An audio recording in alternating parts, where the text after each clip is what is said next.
2, 1. Oh, I think I got it right on time. Oh, I might have been a second late. Welcome, family, friends, loved ones, enemies, frenemies, to another episode of Disguise Coverage, part of the Cover One Sports Network. I am Anthony, your host here on Disguise Coverage. Find me on Twitter at pro__ant. That's pro 2 ANT. I am not alone again here on this episode of Disguise Coverage. I've got two, I would say, regularly established guests at this point on this show this evening. I've got Anthony Romeo from the Hoof podcast and Greg Birthday Boy Tompsett from the Cover One Buffalo podcast. Getting close. He's getting close. It's I got a couple more days of my 30s left. Squeeze every drop of blood from that stone that you can in a nice cup.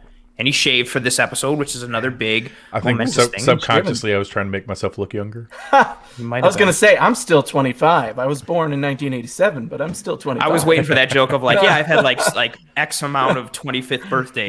Yeah, my wife's enjoyed many a 29th birthday. Yeah. I think so.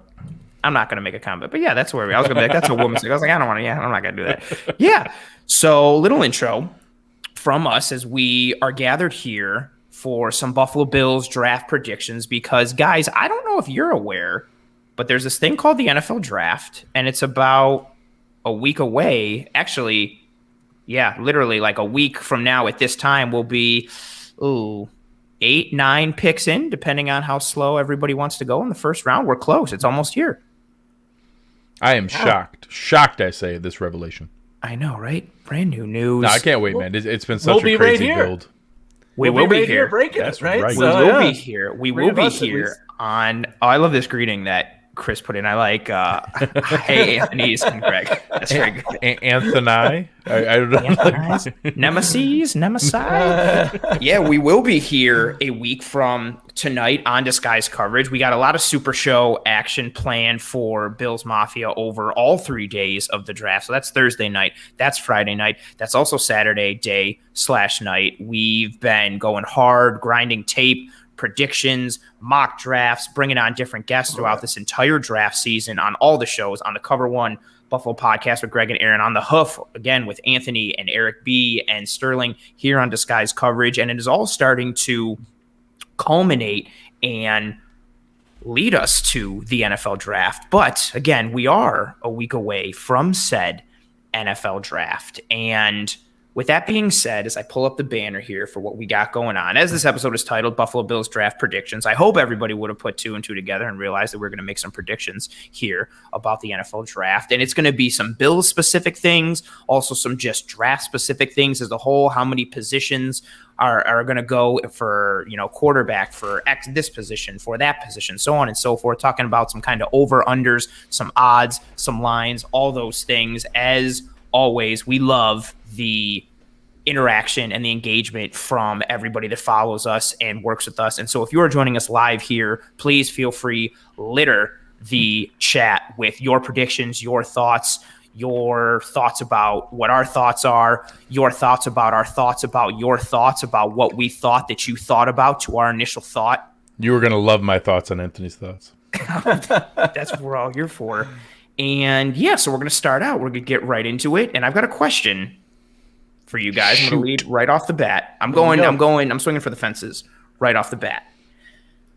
We'll start with Greg since he's on the top of my screen, and then we'll just go around, and then we'll go to Anthony and then me. Anthony's. What position are the Buffalo Bills going to draft in round 1? Defense end. Edge rusher.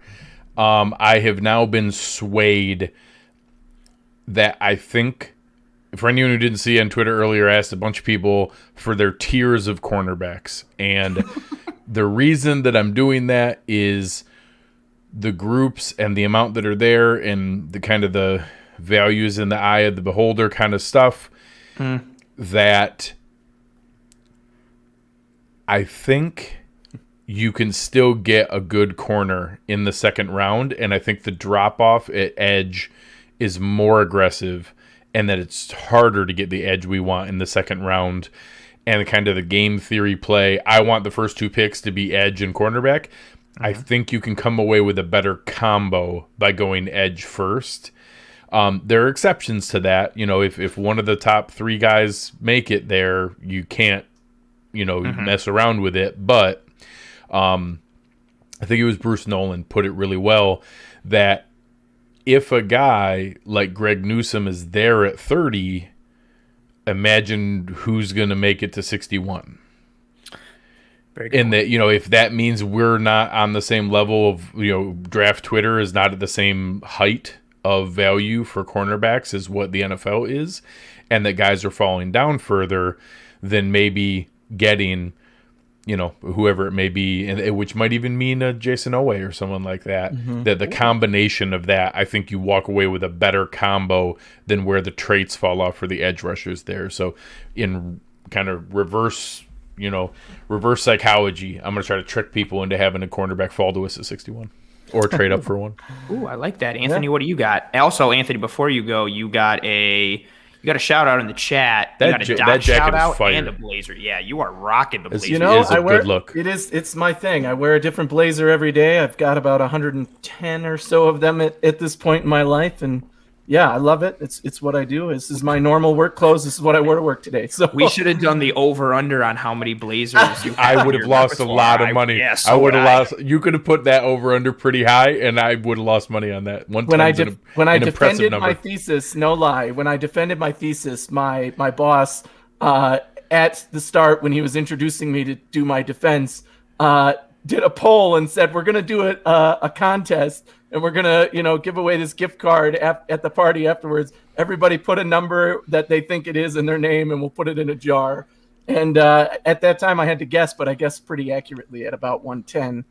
It's like something like 40 suits and a whole bunch of just blazers and shirt combos. So, awesome, man. No, it's your thing, and you wear it well. You wear it well. Thank you. Thank you. Yes, it's very much my personality for sure. But yeah, this is a good one. I had to break out a good one tonight. Getting excited for the draft.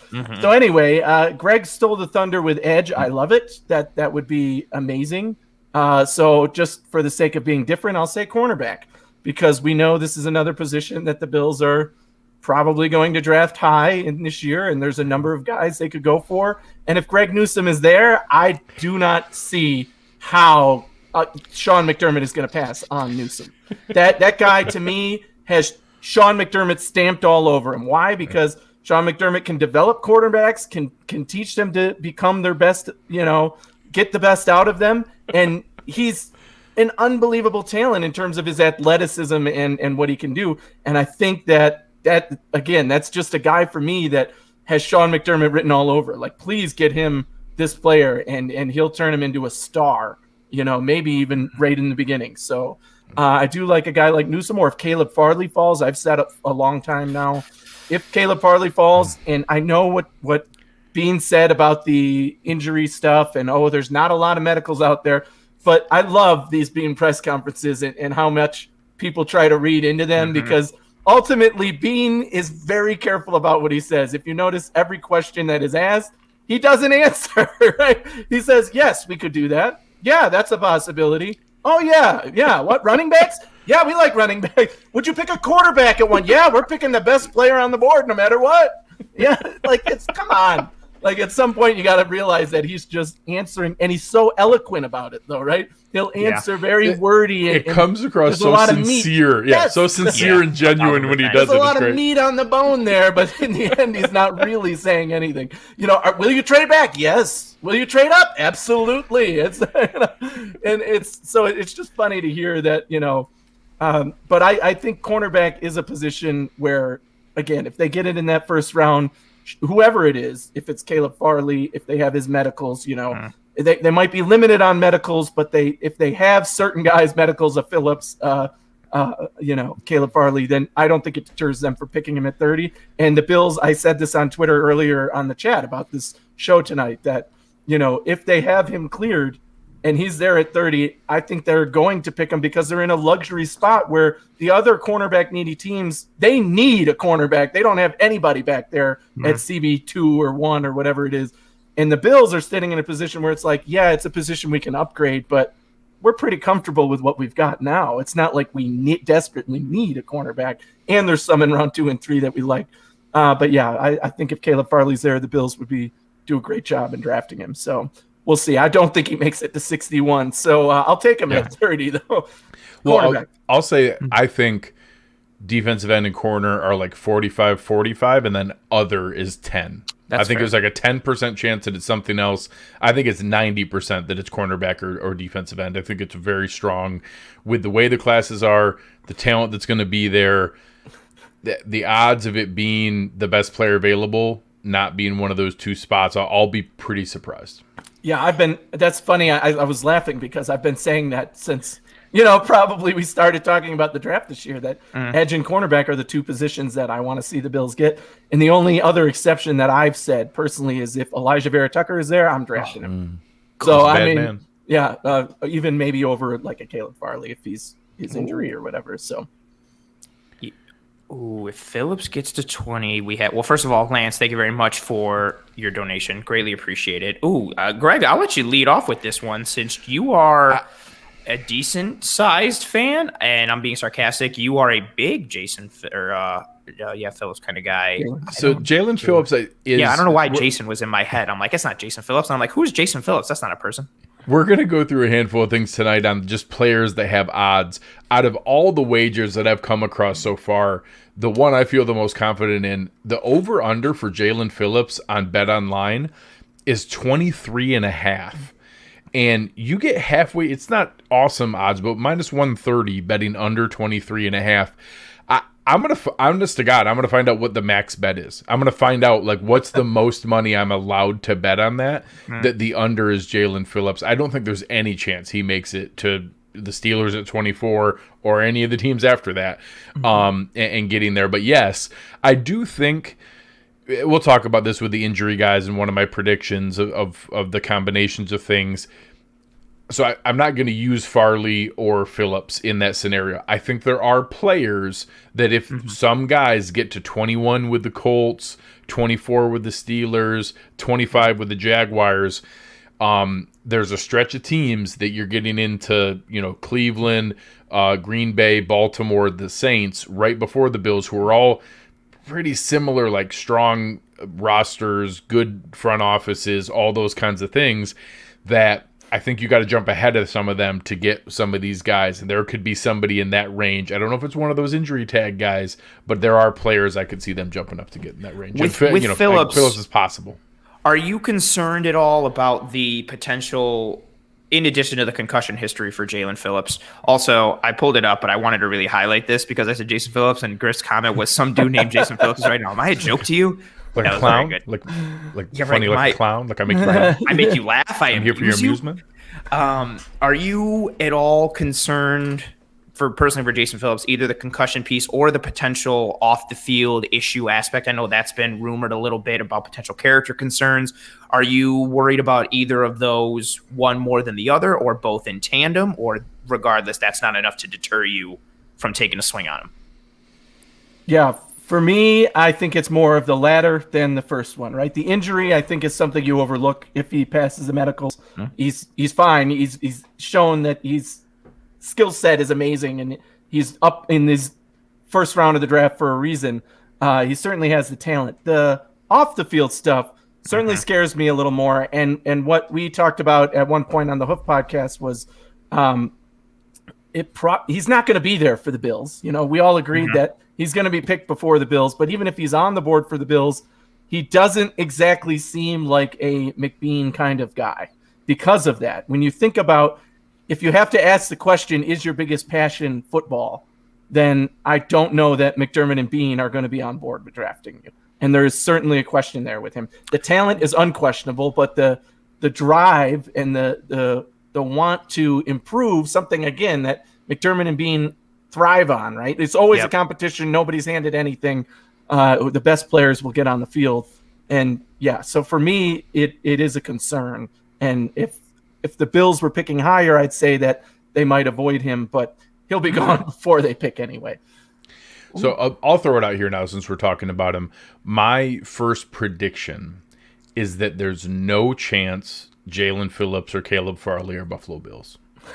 And that we had this debate with Anthony and I on online earlier, and there is a path. I can't find my way to it where the information the Bills have on Farley and Phillips medically off the field, checking all the boxes, checks out to where he is their best player available. And teams like Cleveland, Baltimore, New Orleans, the Packers, picking in front of the Bills, don't have that information or have that information and pass on him. I just can't. Either they pass on him because they know why the Bills are going to pass on him, and then they get to the Bills and the Bills also pass on him. Or if it checks out, I don't think the Bills are going to have, you can convince me that the Bills have better information than the Jets, and the Bills have better information than the Jags, and the Bills have better information than, some popcorn teams out there that, don't know what's going on. Yeah. There's a stretch of 4 really smart organizations right in front of the Bills that I just can't find a path to where the Bills have information that good teams like that don't have, or that they have the same information, and if it checks out for the Bills, it also checks out for them, and they're going to take them. So either we're all going to be shocked that those guys go in the mid-40s because we don't know about what the teams know, or they're going to go before Buffalo picks, and we're not going to get them. So that's my first prediction. There's zero chance that Jalen Phillips or Caleb Farley are Buffalo Bills, even though I love both players. What if, again, highly unlikely, Greg, I'll stay with you since you were just speaking, and then Anthony, your thoughts as well. Crazy unicorn scenario. We're at 30. Jalen Phillips and Caleb Farley are both there at 30. Who are you taking? Oh, I saw Anthony's eyes light up. Who are you, Greg? Who are you taking? Jalen Phillips or Caleb Farley? Say they're both there at 30. I think Farley is a top 5 player in the draft, and that if the medical stuff wasn't there, I think people are talking like Jalen Ramsey kind of stuff. And that if he played this season really well with awesome film like he showed, and the crazy elite traits and athleticism. And he's only been a corner for 2 years. He just switched over from being a wide receiver. How quickly and naturally he transitioned to that. I think he would be I think he'd be right there with Kyle Pitts for the top player, non-quarterback in the draft. So I think, if he checked every box, it's there. And that was the best point Anthony made in our debate earlier was, if you're going to take a risk and take a shot, that's the kind of guy you take a shot on, is that if you're taking a dart throw, take a dart throw that, hey, we didn't just add a nice cornerback to Trey White, we just added Jalen Ramsey to Trey White. Like that's the shot that you take. That'd be wild. Right, that was part of my argument earlier, that the Bills are in a luxury position where it's not a position of need, it's just a position of, a spot that we could potentially improve on, and picking a guy like Farley would give you an option of a super high ceiling of top 5 player in this draft, like Greg said. And certainly there's a long floor of maybe he's injured and he can't play. Yeah. My inside information on Caleb Farley, if you will, I'll put this in quotes. I have also had a discectomy, which is what he's had. He actually had 2 done at this point. And that is part of the process. So once you have 1 disc removed, it's literally the disc between your 2 vertebrae. They fuse those with a piece that they put in. So now you have 2 discs that are connected. It puts pressure above and below, which means that eventually you might need another one replaced. And now he's had 2. The positive for me, mine is C6, C7, so it's up high in my neck. It limits your range of motion because now you can't turn your neck as much. But it's not something where there's chronic pain associated with it, but something that's manageable. It's not usually something that comes with a warning sign going forward that there might be more injury, right? I got, after 6 months after my surgery, I got clean bill of health. Go do whatever you want. You can golf, you can ski, you can do whatever. Could you go outside right now and have some people run routes against you and then tell I was just about to say, the big catch there is I'm not playing a contact sport, and I don't know. I know he had 2 of them. I want to say one was low. And in his back, and that becomes a little more concerning because then you're dealing with the nerves that go down to the legs. So occasionally I'll get tingling in my arm and stuff, but if your legs go numb and you're running to defend the pass, or about to tackle Derrick Henry, yeah, exactly right. It could definitely be a problem. But so ultimately I think teams will take the risk, and I do not think he will be there at 30 because this is, I feel like, being a little bit more hyped than it needs to be for a guy like this who's this good. It'd be one thing if he's like a borderline first rounder, but when you're a top 5 player in this draft, mostly consensusly without the injury, I think, he's going to be taken earlier than the Bills can get him at 30. I also think we would be hearing, he did that second medical check, and obviously things leaked by agents are normally positive, but I don't know, I haven't heard any rumors of concern or question or negative from that second check. I think everything is exactly what Anthony talked about, that our man Kyle over at Banged Up Bills talked about, the setup that that is a degenerative situation. Like eventually you're going to need more, and at some point it is limiting to your life. However, it's completely possible that that's 15 years from now after he's done playing football and it has no discernible impact. Unfortunately, it's possible that's 3 years from now, and with, you know, several big tackles that go the wrong way, you don't know. So there is risk, but it's not automatic that it's going to have an impact. It's just that there's more risk than the average player. Yeah, and I think that's what... Actually, let me pull up this comment before.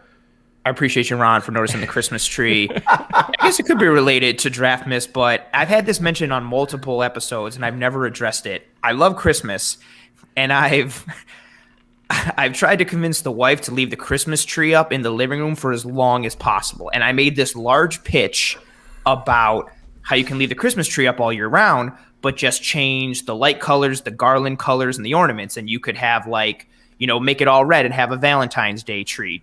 Put some shamrocks and more green stuff, St. Patrick's Day tree. Easter colors, Easter tree. Red, white, and blue, Memorial Day tree. 4th of July tree. All these types of things. And the compromise little thing we did, she bought me a little mini tree. And as you see, it's got the pastel blue and the yellow, and it's an Easter tree. And then I will switch the colors up come Memorial Day, 4th of July, so on and so forth. Those things. We found the polarizing Anthony take here. Oh, no, you don't want the tree up? It's my least favorite holiday. I hate it. I'm a Halloween guy all the way.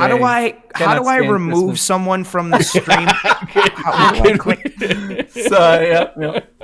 Nope. Oh my goodness, that's a no. We're gonna put a pin in that. We're gonna come back to that. We're gonna come back to that. But we'll let it go for tonight. That's a thing that we have to come back to. There's such a that. Oh, and another. Lance, we're going to get to your question in a minute, but first and foremost, thank you so much for the donation. Again, you're killing it this episode. We greatly appreciate it. You have no idea how much that means to us. We're going to get to Lance's question in a minute. I'm going to put it back down so we don't hide Anthony's face. But I think that question now, we led off with it, and then we started talking about Phillips and Farley. That whole corner edge thing, and what's the maximization of value between round 1 and round 2. And that question, again, I think it was Greg in the Cover One Buffalo podcast that you did last night with Aaron with Joe Marino. You guys took Eric Stokes at pick 30, which I love, phenomenal pick. But then in the second round at 61, there was still a bunch of really good corners that were left. And so you're not in that scenario, you're not upset that you came away with Eric Stokes, but then you're sitting there and you're like, oh, we could have taken this edge at 30 and look at all the good corners. Granted, that's hindsight, which is 2020. Sure. You don't know. But the potential of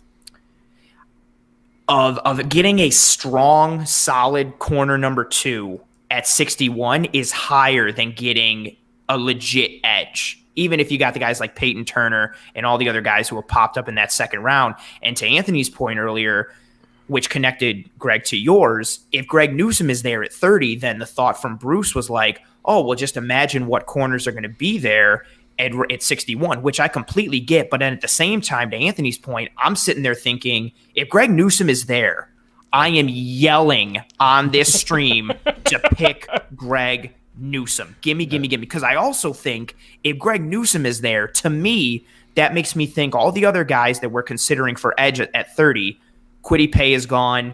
Ojulari is probably gone. Jason Owe is gone. And even if they were there, I like them more than the second round edges. But I like Greg Newsome so much. And my worry would be that was the exact scenario that would have come up last night. That when it was there, Newsome wasn't there. I do think Newsome is in that is the tipping point. I think it's if Newsome's gone. We all know Horn and Surtain aren't going to be there. Some people don't even have Horn that high, but I think it's a virtual certainty Surtain and Horn won't be there. Yeah. I don't know out of the edge rushers. Again, Phillips over-under is 23.5. I think he goes way earlier than that. I think Kwity Paye goes earlier than that. We've seen Ojulari as kind of the wish list guy. Newsome's kind of the wish list guy. The challenge is which one of those guys are there. If those guys are there, it's easy because I don't think multiple of Newsome and Ojulari are going to be there and we're going to get our choice of them. It's going to be one of those kind of talents fall, especially, again, that gauntlet of the 4 teams right before us. The challenge is exactly what Joe laid out last night, and I asked him this on the show. Hey, in hindsight, seeing Melifonwu making it to 61, would you rather have had Owe, or are you happy with Stokes because he was in your upper tier cornerbacks, and now you have Peyton Turner, and you go different places. Brett Coleman is a very trusted draft voice out there. He said he doesn't think Peyton Turner is going to make it to the Bills at 30. He put up a video with breakdown earlier that I liked and was watching. He doesn't think Peyton Turner is going to get out of the top 20. Yeah, so I mean, there are going to be so many crazy scenarios here that, in my mind, the crazy traits and things like that, the same argument Anthony made for Farley, I make for Owe. If we're going to take a shot at a guy who could be our Jerry Hughes for the next 10 years as Jerry's ready to go, and that we have Epinesa, we have the guy who can help collapse the pocket, and you can get those guys more, and Obata can rotate in that area. Let's get the guy who can bend and turn it around the corner and who runs a 4.4 and might be special. And hey, I know there's more risk, and I know a guy like Turner whose motor is crazy and the floor is hot, so much higher with a guy like Turner than it is with Owe. But I just, in my mind, once you get past Newsome, I don't know enough about the difference of Stokes to Melifonwu to Samuel Jr. to even Tyson Campbell, even guys like that. I just don't know, is there enough of a difference versus I get nervous when that drop-off comes with the edge guys. And so I would take Owe and Melifonwu, but I get it that Stokes and Turner is also, that was great last night. The combo that we got was excellent. Yeah. Anthony, I think that either of these are winning combinations, right? You're talking about the problem here is you're talking about 2 very premium positions in the NFL, right? Edge and cornerback, and that means that none of these guys might be available at 61. There's no guarantee at 61. 30, there's at least a guarantee that some of these guys who might go in the second round are going to be there, and if you really want them, you take them there so that other teams can't. So a guy like Owe, could he fall to the second round? Sure. Absolutely. You could trade back and maybe get him there. That wouldn't surprise me at all. But, he could be picked as early as Cleveland in the first round. So with the edge position, at least, there is a big drop-off. So that to me means I would rather have these guys. By that, I mean I would rather have the top 5-6 guys than I would the next 5-6 guys necessarily.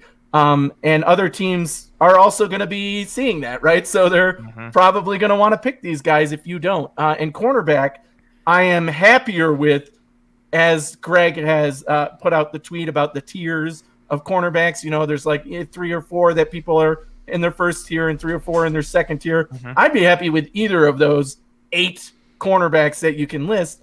Again, they could still be gone by 61, but if they're starting to go, the Bills could still move up in round 2, which costs less than moving up in round 1 for an edge necessarily, and get the cornerback that they want. I would love to have Melifonwu. And the original question you put up for the Super Chat was about the Syracuse players.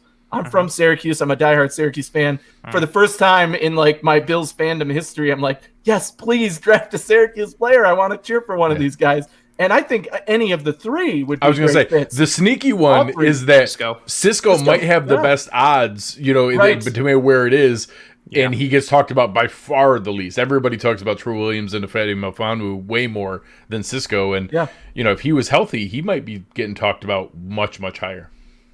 There's a lot of – I'm going to answer Joe's question first.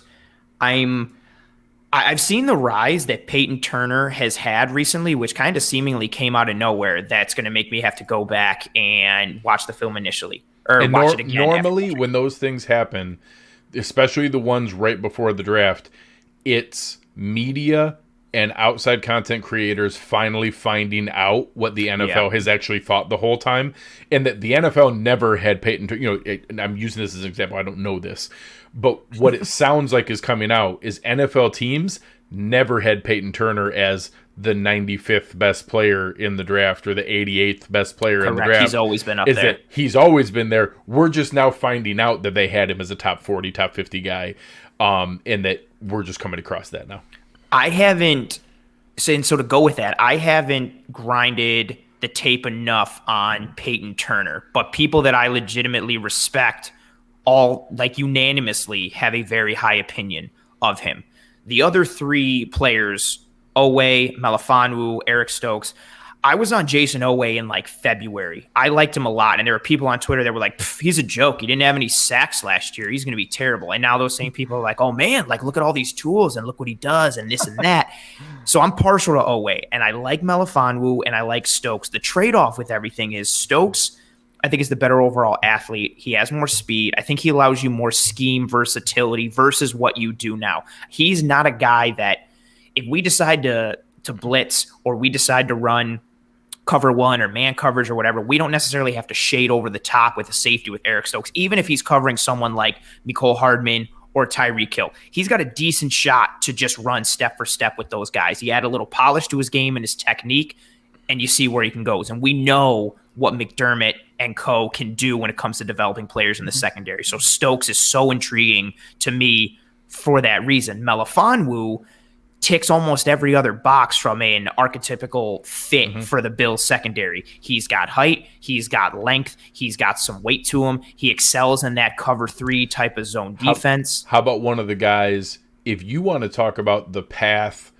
that, Brandon Beane, a lot of people think Brandon Beane kind of rained on the parade of the big nickel in the press conference. If you want to talk about the actual path to a big nickel, it's a guy like Melifonwu where, hey, as a rookie, maybe he's ready to be the outside cornerback too. Maybe we're still comfortable with Levi Wallace, but oh, look, here's a guy that, hey, you're spending most of practice at outside cornerback too. Long term, that's where we see you, but you're too good not to get on the field this year, and we want to try to find a way. And hey, you're kind of like a linebacker, safety, corner-sized player. Why don't we try you out here in some bigger dime looks with one linebacker and still having Terran out there?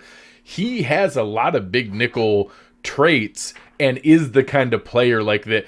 When Brandon Beane talked about it, they don't have a column for big nickel that you're there. You have to have a real job that you do most of the time. And, True. We can rotate you in here. That might be a sneaky path for him. Like, people assume it's always Jabril Cox or it's always Hamza Nasruddin or it's always Jacoby Stevens or like those true linebacker tweener guys. There's a handful of like big, meaty cornerbacks that have a shot. Benjamin St-Juste, guys like that, like, hey, they say cornerback, but there's still a 6'3", 215-pound dude. Like, he can do some stuff.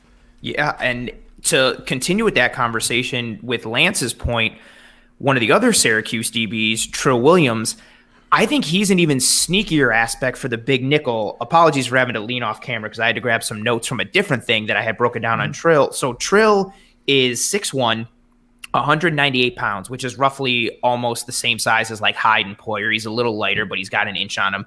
He ran a 40 in the low 4.4s, and his snaps by alignment in 2020, he had 66 as like a box safety, 28 as a free safety, 240 as a slot corner, and 4 as an outside corner. And I know people project him to the outside, which I think he could do given his athleticism and his size, but he is a sneaky guy for that big nickel monster. You put him in the slot, and he can function in the slot as a slot corner. He can function in the slot as a safety and move towards the line and blitz off the edge. He's not going to set the edge tremendously, and he's going to have to work with that a bit because he would be a little undersized for like the big part of the big nickel.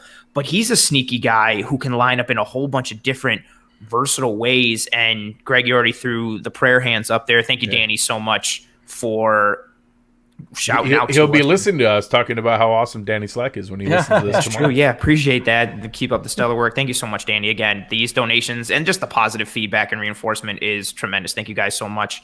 And yeah, I think Trill Trill's a really interesting one because I didn't prior to watching Trill Williams' film, from what I had heard, I just assumed the Syracuse alignment was Melifonwu at one outside corner, Trill Williams at the other outside corner. And then I started watching the film from Melifonwu and I was like, where the hell is Trill? And I was like, oh, he's in slot this game. And then I watched the rest of the game and I was like, oh, he was in slot the whole game. And then I watched the next game and I was like, he's in slot again. Is he a slot corner? And then I saw him lining up everywhere. And I was like, I don't think that's being talked about enough.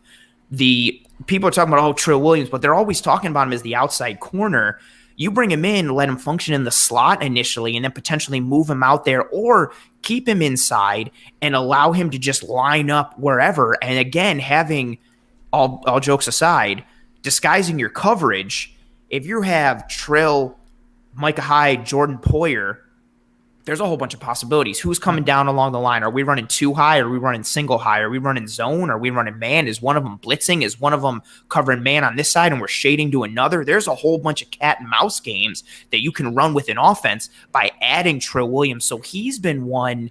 I like Melifonwu a lot, but as I've started to come to the conclusion of this draft evaluation process and all the film and all the tape and all the all-22 footage that I have just been taping my eyes open to keep watching at 2 and 3 a.m. in the morning, Trill Williams has been one that has been just really, really intriguing to me as we've gotten closer. And that's as a person who likes Melifonwu a lot, I started to find Trill Williams more intriguing. My only worry with Trill, where does he fall? Like if you told me we go edge in round 1, right? And then we go interior O-line in 2, and then we get Trill Williams in the 3rd, I'm actually very happy. I just don't think Trill's going to fall to that. And again, this is the whole chess game we talk about with value of corner and edge and all these positions because you could where are you able to go? Yeah, if you could tell me a Trill Williams, a St. Juice, a Tyson Campbell would make it to 93, I'd be a lot more comfortable being creative earlier on. Like, if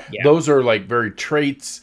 Like, probably none of them are going to start or have huge snap counts in year 1, but you might be on to something really special, and they might have some really good versatility, and all of them will probably have some really strong special teams contribution right off the bat, and you might have yourself a special player long term.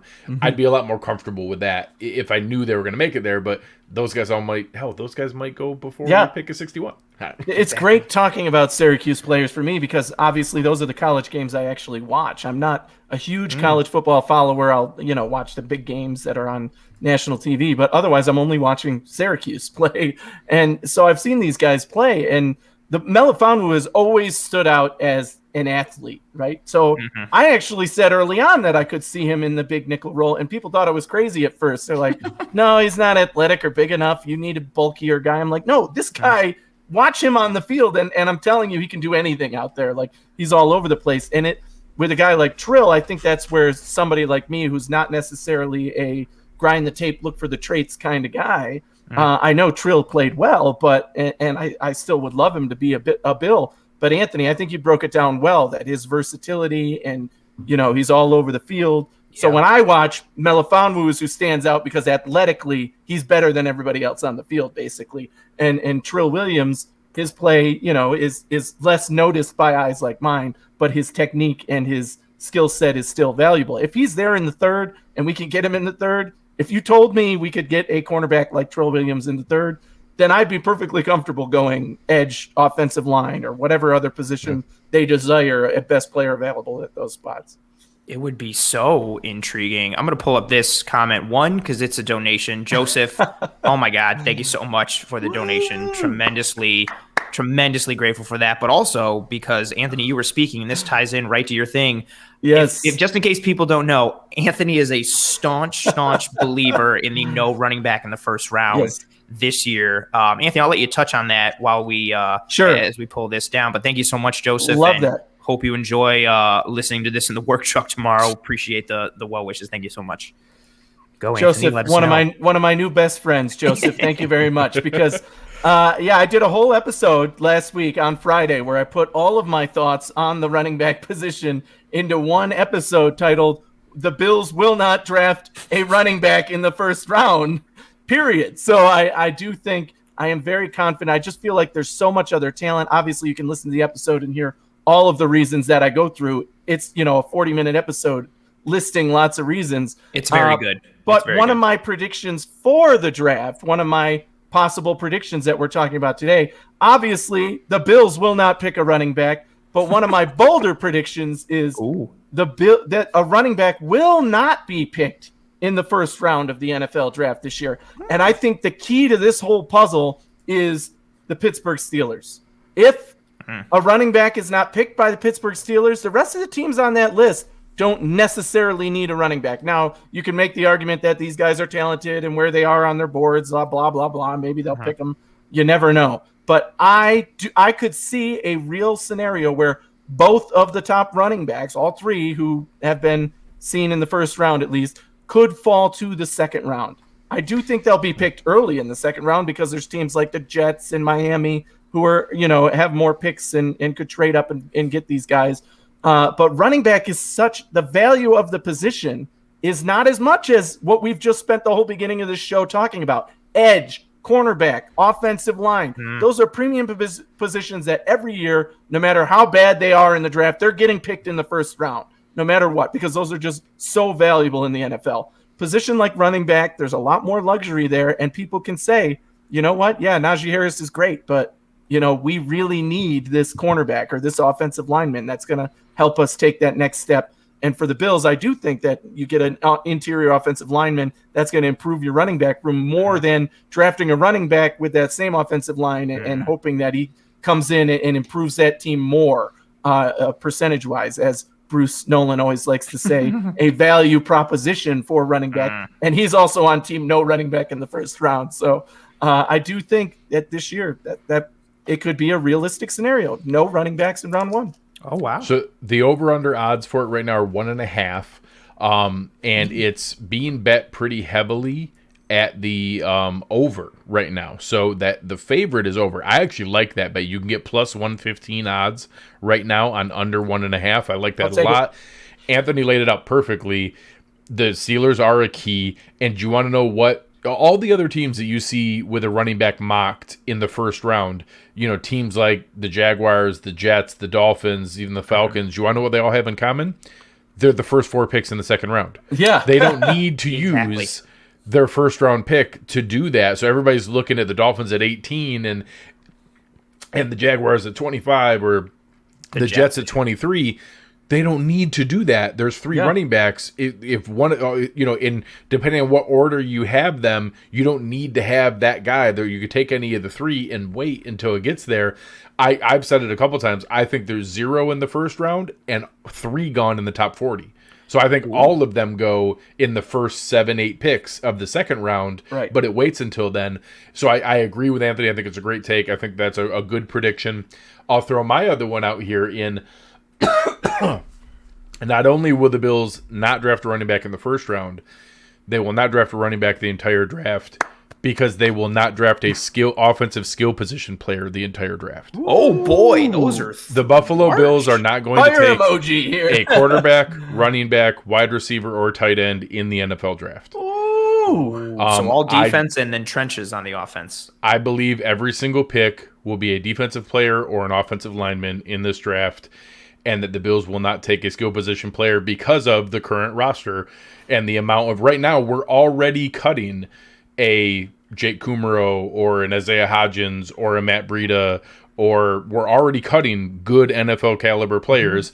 Of course, value guys could fall and throw that off. My bold prediction is the Bills do not take an offensive skill position player in the entire draft. That's very bold. Greg just kicked it up a notch in here because that is a fire take. I don't hate it. I love it. I think a lot of people forget another one of my many arguments for not picking a running back in round one. Did we forget who's the coach of this team? Sean McDermott is a defensive coach. Come on. He loves defense. They draft defense. They didn't draft Patrick Mahomes. They drafted Trey White. They didn't draft a court. They went with Tremaine Edmonds, right? They love the guys on defense because that's ultimately what this team is built around under Sean McDermott. Yes, we have a great quarterback and an amazing offense now, but Sean McDermott is still a defensive-minded coach, and one of my predictions, which pales in comparison to what Greg just said, was Greg that brought the we heat. absolutely would pick more defensive players than offensive players in this draft. So similarly, I could see us going 2 offensive linemen. That wouldn't surprise me at all. But every other position is going to be edge, cornerback, safety. Defense is where it's at for the Bills in this draft. So not nearly as exciting as Greg's. I love Greg's boldness because I do think there's value to be had at a position like wide receiver. If the luxury, maybe even in the 5th round or something, there's a guy that they're like, hey, this is somebody we want to be able to stash again, like we did with Isaiah Hodgins. And maybe there's a high ceiling there that we love. I am all about not drafting a running back at this point. I think Breida gives you the speed aspect. You already drafted 2 guys that you got in the 3rd round. You got to stick with them at least another year because you have Singletary under contract for another year, and Moss obviously only had his rookie season. So I don't see us going running back. Tight end is where I'm going to disagree now because who's your boy? Tell him who your boy is. I was hoping I'd get a chance to talk about him because he's been getting a lot of hate lately, and that's Brevan Jordan, right? And I'm not saying Brevan Jordan should be taken in the 2nd round. No, that's if he gets picked there, great. Brevan Jordan in the 3rd, though, I think is a great place to pick him, especially late in the 3rd if he falls that far. Everybody wants to talk about this guy's measurables and he didn't because he can't bench press 250 and because he didn't do this. Look, athleticism is a thing, and it's great to see athleticism, and you want athletic players for a reason. Yeah. But just because a guy isn't pushing those numbers and showing that at the combine does not mean he's not a good football player. I challenge anybody who thinks Brevan Jordan is crap to turn on a Brevan Jordan highlight reel and watch his plays, because if you do that, you'll see what I saw and why I fell in love with him to begin with when I did the tight end episode on the Hoof, because this guy really stands out as a playmaker, as a Travis Kelce type, mold, where I'm not saying his talent is there yet, but that he could grow into that based on what you see at the college level. And Brevan Jordan on the Bills come 2023 perhaps could be like one of the best tight ends in the NFL in my mind. So I'm going to be disappointed if he ends up in the division. If he gets picked not to the Bills, I hope he goes to the NFC. But tight end is a position I value, and obviously there's a group of them that are pretty good that the Bills could have on their radar here. I'm not necessarily in love with Pat Freiermuth. I know a lot of people see him as like one of the number 1 tight ends, but I can't. I'm not picking him high. I mean, he's consistent to me. He's probably the lowest floor of the tight ends in this draft. I think he's a Kyle Rudolph kind of guy, like a tall, lanky, like good Enzo guy. He's not a special athlete in my mind, but I think he's exactly. He's going to be a good NFL player. Yeah. Consistency, right? Yeah. And there's certainly a number of guys later on that the Bills could target as well. But they could go the undrafted route, because I do believe there's some guys who won't get drafted that have potential, and they've done that before with guys. So we'll see what happens there. To Charles' question, tight end is universally the slowest developing offensive position. 2-3 it just years. takes time. Dawson Knox is the perfect example. Dawson Knox has all the traits. Joe Marino has finally won me over in that if we're going to see anything from Dawson Knox, it's going to be this year, and that it's taken time. He had so low reps last year. He was hurt, and he got COVID and all the other things. I'm open to that. I would have liked to have seen it, and I'd be lying if I said I wasn't still kind of hoping for a Saturday morning trade of Zach Ertz for a 5th-round pick. Say Ron just put it into the chat. Bills will make a trade. I've done it. So for anyone who didn't have a chance to see, I got a chance to represent Buffalo in a 32 team mock exercise with 32 draft writers from around Twitter. And when it got down there, all the top 5 cornerbacks were gone. The top 3 edge rushers were gone. I traded down from 30 to 37 with Philly. I got other picks back. I was able to move up a little bit in the 2nd, and I got their 4th rounder, and I got Zach Ertz. In my scenario, I worked out some of the contract things. I did a short-term extension. I was able to reduce his cap hit. We did a restructure of Deion Dawkins' contract and basically netted out 0, no additional cap space taken up in adding him. And I don't want to give up a real pick for it, but if you're telling me it's a day 3 pick or a 2022 day 3 pick, I'll take that. And I know people say, hey, just let him get released and try to go after him. I got news for you. If he gets released, he's going to go sign with Carson Wentz in Indianapolis. The Bills aren't going to get him.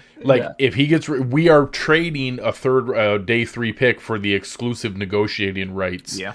Because if he gets released, he's just going to go to Indianapolis and play with Carson Wentz. We're not going to get him. So you're paying a small price to not let a team we're going to have to go against in the playoffs get him. So I still am kind of holding out hope. I don't think it's likely. NFL, there's more player trades than in the past. We've seen more of them, especially going into day 2 and day 3, than we have historically. I don't think it's likely, but I do think it's a non-zero chance that we see something like that rekindle. Since obviously the discussions were real, like that really was close fair. At one point. That could rekindle at the draft. Sorry, go ahead, Anthony. I was just going to say that I was not for trading for Ertz earlier on when this discussion came up, just because I thought his cap hit was too much. And if you're giving up capital for a guy who's going to be cut anyway, I was never on board with that. Not because of Ertz's skill set or he can't improve this team, but I just didn't like it at all. And the Bills don't often run 2 tight end sets. And we know that Sean McDermott and Bean love Dawson Knox because they pretty much benched and made inactive every other tight end on the roster last year when he was healthy. So Knox is still going to be the primary guy. I really like Hollister, and that's why I think drafting a tight end makes sense to me. It seems to me that the writing's on the wall here. They're going to draft a tight end that they can develop alongside of having a guy like Knox that they depend on and Hollister, who's a great supplemental guy. So drafting a tight end still I'm in favor of, basically. I want to. It's logical.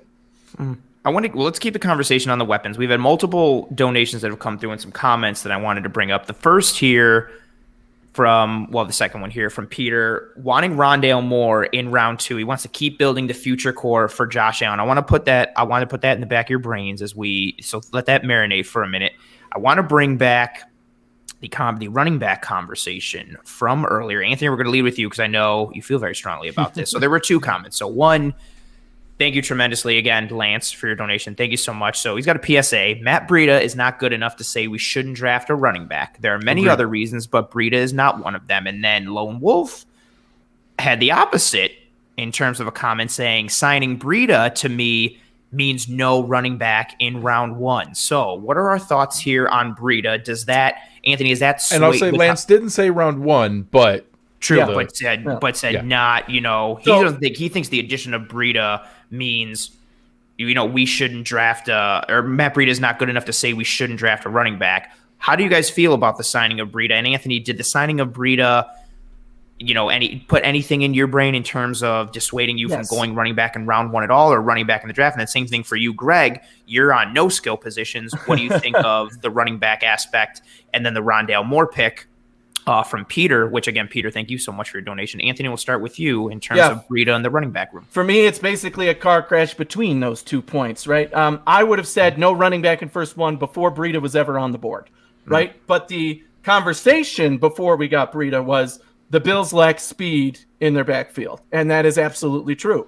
Neither of our running backs that we have are speed demons, right? It's just not their specialty. So there was a niche there to fill, and Matt Breida was the perfect guy to fill for that. I actually wanted him last year on the Bills for that very reason. I felt his speed could complement this team well, and I love the Breida signing. But those who jumped and said Breida's running back number 1 on this team, and now it means the Bills don't need a running back. It's like, what?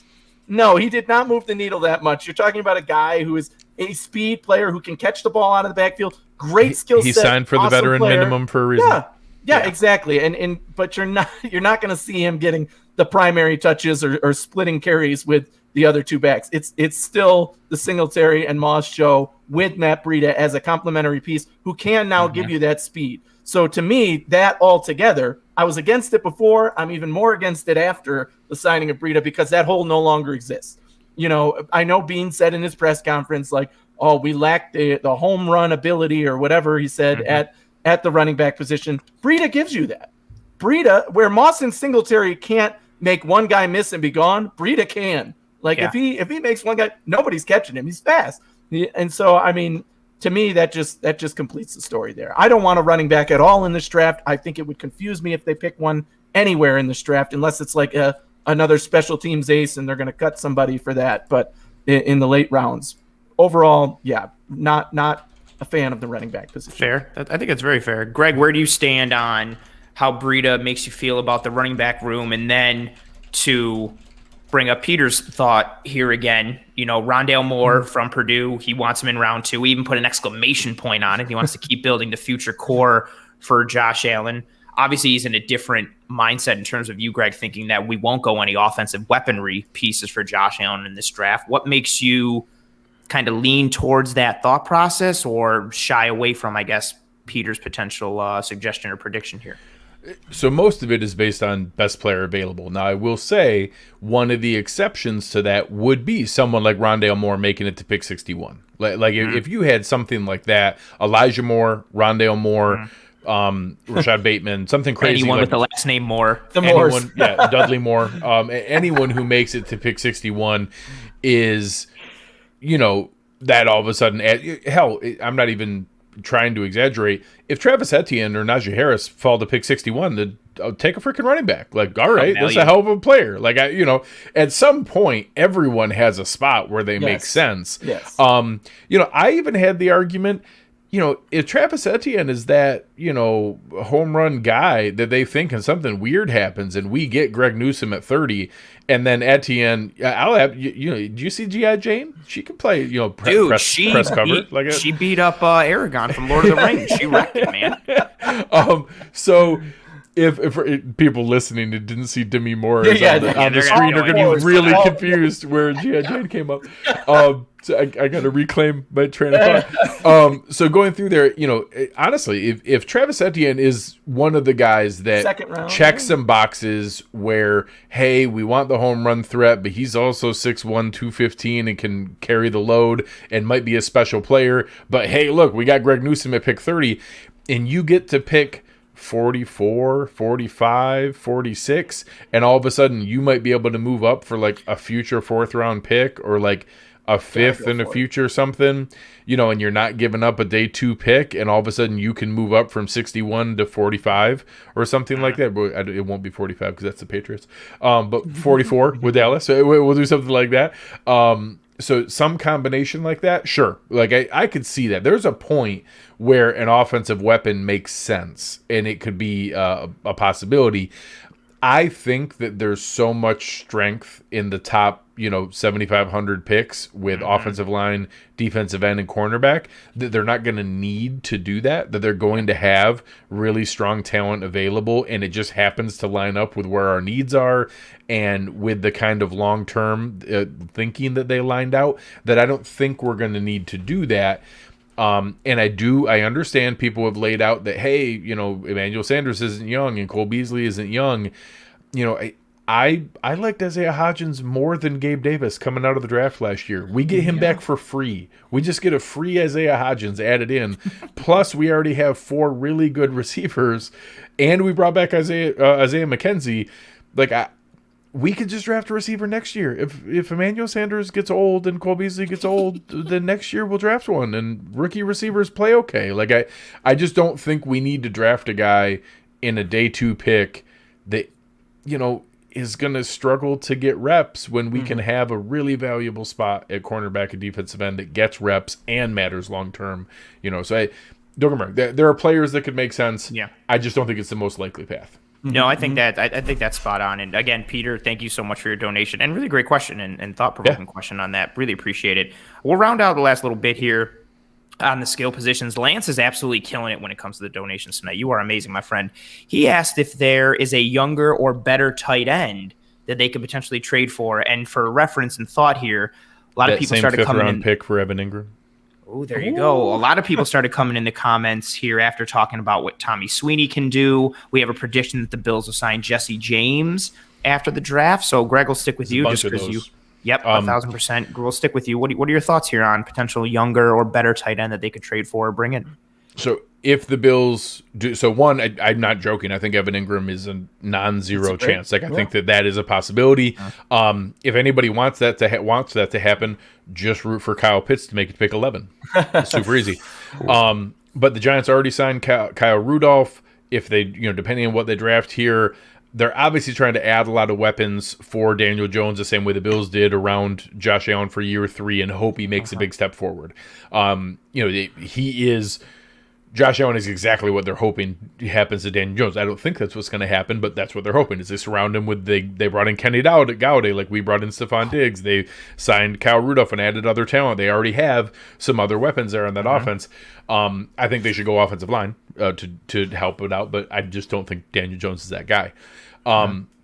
You could go after him. David Njoku with the Browns is out there. He's another possibility. Those are all guys that are coming up on their 5th-year option that we can get out of. They're all, honestly, with Ertz and any little bit of restructure, Ingram and Njoku are all around $6 million.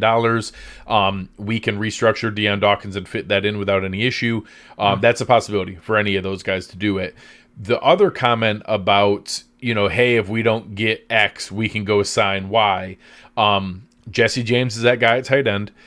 If you go look at the cornerback market, there's like 6 legit NFL corners still sitting out there. If you go look at the pass rusher market, Melvin Ingram still hasn't signed. Like there's still there's still guys who still haven't signed who are legit. So there's a bunch of guys who are now just going to wait until after the draft because exactly as adamantly as we're talking about defensive end and cornerback, the Bills could what happens if Elijah Vera Tucker falls to 30 and Travis Etienne falls to 61?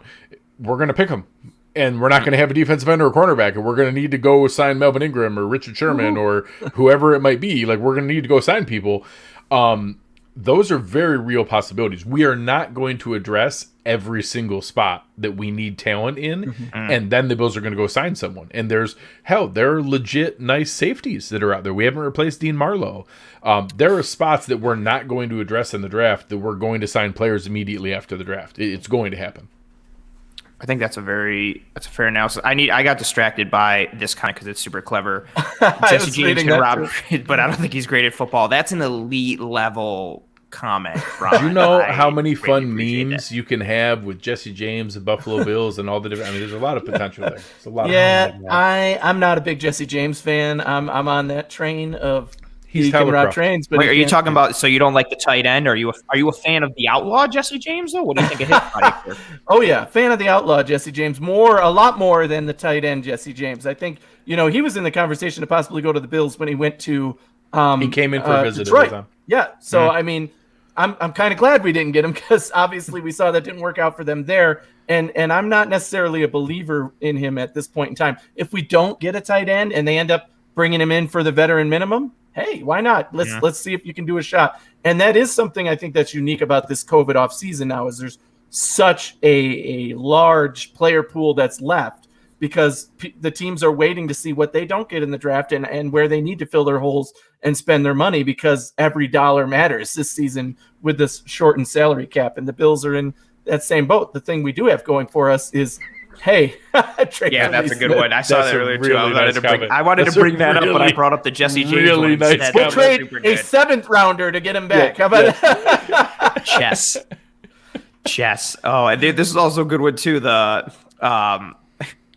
We don't need a Jesse James to be great. We just need him to be solid. ... And then he put the followed up as told by the coward Robert Ford. That's fantastic. That's layers. There's layers to these comments here. There is just some elite level. And I will say, when Jesse James came in for the visit before and we ended up signing Tyler Kroft, there were like 5 tight ends Nick Boyle, there were 5 tight ends who all got the exact same contract, and Jesse James and Tyler Kroft were one of them. He is a Tyler Kroft type. Like, that's what he is. He's not special, but he's an NFL caliber player. Like, he is a roster-worthy player. He would be a perfectly good 3rd tight end on the roster. Like, he would be a solid addition. I wouldn't want to spend any money on it, but if we don't draft a tight end and we don't get a Brevan Jordan or a Tommy Tremble or a Hunter Long or whoever, the Trey McKitty or some other project guy that we want to bring in and develop, James would be a perfectly good 3rd tight end to have on an NFL roster. He's worth signing the same way that there's, like I said, there's still good corners and good edges that are out there who haven't signed yet that if we don't hit on one, I think there's talent that we could still add. Ooh, I like that as well. I've got a comment here, scrolling back to it because it relates to a prediction that I have. Gotta find it. Bear with me. There it is. comment on Devonta Smith, Heisman winner Devonta Smith. Do you think Devonta Smith drops because of his weight news? So this ties in a bit with a prediction for me, kind of two. One, I think Smith's going to be the third wide receiver off the board. I think Chase goes number 1, and I think Jalen Waddle goes 2. But also within that, these are kind of all 3 tied in together. I think 5 wide receivers minimum go in round 1, and I also think 5 quarterbacks go in round 1. I think those 2 things added together. So if we're looking from the wide receiver perspective, Chase is going, Waddle's going, Smith is going, Bateman. And I think you throw in, Bateman. Yeah, and then you're throwing in Bateman. Terence Marshall is exactly. Marshall, Elijah Moore, Bateman. You're throwing in one some other. I think Bateman's pretty certain, but he's really climbed up there. You could throw in Kadarius Toney. You could potentially see more. No, all jokes aside, you could see more than 5, potentially 6 or 7. But this is part of the reason all these things added together of what I think it means for the Bills at 30. If 5 wide receivers go and 5 quarterbacks go, again, there's 29 picks before the Bills go at number 30. If 5 receivers go and 5 quarterbacks go, that's 10 picks. That means there's 19 left. Kyle Pitts is going. That's 18. Micah Parsons is going. That's 17. There is a very legit shot for the Buffalo Bills at 30 that a top-level corner or edge or just some ridiculously productive thing, maybe, fingers crossed, Elijah Vera Tucker falls, somebody legit, a blue-chip top-level prospect is going to fall to the Bills at 30 because of how the first 29 picks are going to lay out. I love that take. Yeah, the over-under, by the way, on my bookie at least, is 4.5 at wide receivers. I'll take the over on that all day because I do think, again, you're talking another offensive premium position where wide receivers are picked because it is a valuable position in the NFL these days. And there are guys, this is another good wide receiver class where especially these I think the top 3 are very elite, but the top 7, 8 are elite. So could still be number 1. Terence Marshall Jr. is a guy who's probably my highest stock up player at this point in time. Like I think he could be taken even earlier than the end of the first round, maybe middle of the first round. I want to stick with that comment right there, Anthony, just because you mentioned him. We got another donation again. Thank you so much. This episode has been fantastic. Thank you guys so much for the support. But the comment here we got is from Faraci. I'm going to guess that's how you say the name, or Farisi. No, it's got to be Faraci.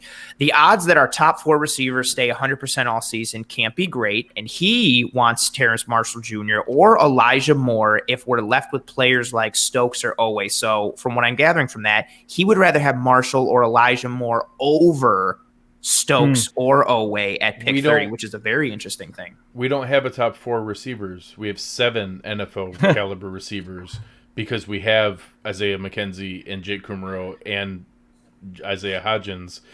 So, don't get me wrong. I won't be upset if they take those players, but spending a first-round pick on a player that might not play at all and maybe is there in case of injury, it's fine. I mean, long-term, we have a need. I won't be upset. There's logical roster construction path to it. I think it's a far lower need than what people I like Marshall and I like Moore, but if Stokes and Owe are there, I'm no way taking either of them over Stokes and Owe. And Anthony, since you mentioned Terence Marshall, how do you feel? How do you weigh in on this discussion? I would lean Stokes, but Owe is one of those guys where it really depends on what the team thinks of him. He has the skill set, but no sacks, all that. Yeah. Is he the guy they draft there? I think the thing I love about Terence Marshall Jr. is his, after watching his tape, for me, he is my wish list number 2 wide receiver next to a guy like Stephon Diggs. Tell us why. So the Bills could see that too. I mean, it's just his ability to yards after catch, playmaking, avoid the tackles, still a good route runner, which obviously everybody on this team is a good route runner. So that's something clearly the Bills value. And I just think that he, even though, it's not my ideal pick for the Bills because I agree with Greg that it's not necessarily a position that's going to come in and contribute right now this year. But having him next year when we might be, down another receiver and not know who's going to be that number 2 guy, I would love to see Terence Marshall Jr. in that spot. I mean, all you have to do is watch his highlights. And to me, it's up there with those top 3 guys when you see what he's been able to do on the field. And the fact that he is developmental and can get better and learn under the guys that we have now just makes me even more excited for him. But the likelihood of the Bills picking him over the other needs that we said, like edge and cornerback, the board would have to fall in a very particular way for me to say that I want the Bills to pick him. Who knows? McDermott and Bean could be like, we're stacking wide receiver no matter what, so we're going to draft him. But I see that as less likely. Well, and I'll steal this shamelessly from Joe Marino. Disruption is production. Like a pass rushers, like people try to lean into that. Oh, he didn't have a sack, and don't get me wrong, it's not ideal. One, it was a shortened season. It was only 7 games. It wasn't some astronomical. It's not 16 games with no sacks. He also had a high amount of pressures and a lot of impact. He had 7 sacks the year before. Guess who else had 7 sacks in his second to last season, and then only 1.5 sacks his final year? Daniil Hunter, the best young pass rusher in the NFL, who's also the exact same measurables and the exact same size and the exact same arm length and like a side-by-side parallel to Jason Owe. And that's cheating. It's very unlikely that any pass rushers are going to be Daniil Hunter coming out of this class. But it's just not some automatic throwaway that, oh, well, he didn't have any sacks his senior year and he went to Penn State, so he's Aaron Maben. Like, it's just, that's not how this works. You scout the player, not the helmet. I'm still so gun shy from Aaron Maben that any edge player from Penn State will forever, I immediately just like get a shake and like have to worry about it a little bit. But yeah, you're 1,000% spot on. I don't How about if NFL teams stopped drafting offensive linemen from Iowa after Robert Gallery? How would that have worked out? Oh man, it would not have worked out well. Yeah, that's a great point too. I think the whole sack thing in 2020, I get it, but I just think it's a bit overblown. It's the whole the whole archaeological adage, which of absence of evidence is not evidence of absence. Just because he didn't have sacks doesn't mean he can't get to the quarterback. Right. There was also, I think it was tweeted from the Cover One account. I wish I had it brought up. The amount of sacks or pressures that resulted from just being completely unblocked and having a free pathway to the quarterback. Owe was the lowest out of all the top guys who were in like the discussion in this class, only 28.3%. And you had other guys that were like the other significant rushers in this class were up around in the 40s and the 50s. I think Owe's not getting enough credit. The Trey Hendrickson of prospects. Oh man, you were just forever on that boat. Yeah, you're getting guys who are, and that's they're cleaning up other people's pressures. There you go. No different than Jordan Phillips. He didn't have the Jordan Phillips freebies that exactly. People get. And you had, especially on a Penn State defense, watch the game if somebody can, and you have access to the All-22, or even if you just want to watch the broadcast aspect because you can see the D-line and the O-line in the broadcast footage. Watch how Ohio State was scheming for Jason Owe and how they were double teaming him and chipping him like nuts. He'd sometimes see a guard, a tackle, and the running back help out after. He was seeing people come to him, and not that means, oh, well, you know what? Like, if he can't get by a double team, J.J. Watt gets through double teams, blah, blah, blah. They were scheming to him for a reason. If you take a guy, again, with the upside and the tools, Greg, you've made this point on Twitter multiple times, on podcasts multiple times. You take someone like Jason Owe at 30 and just let him be a situational guy in 2021 and let him learn and develop and then add to those tools.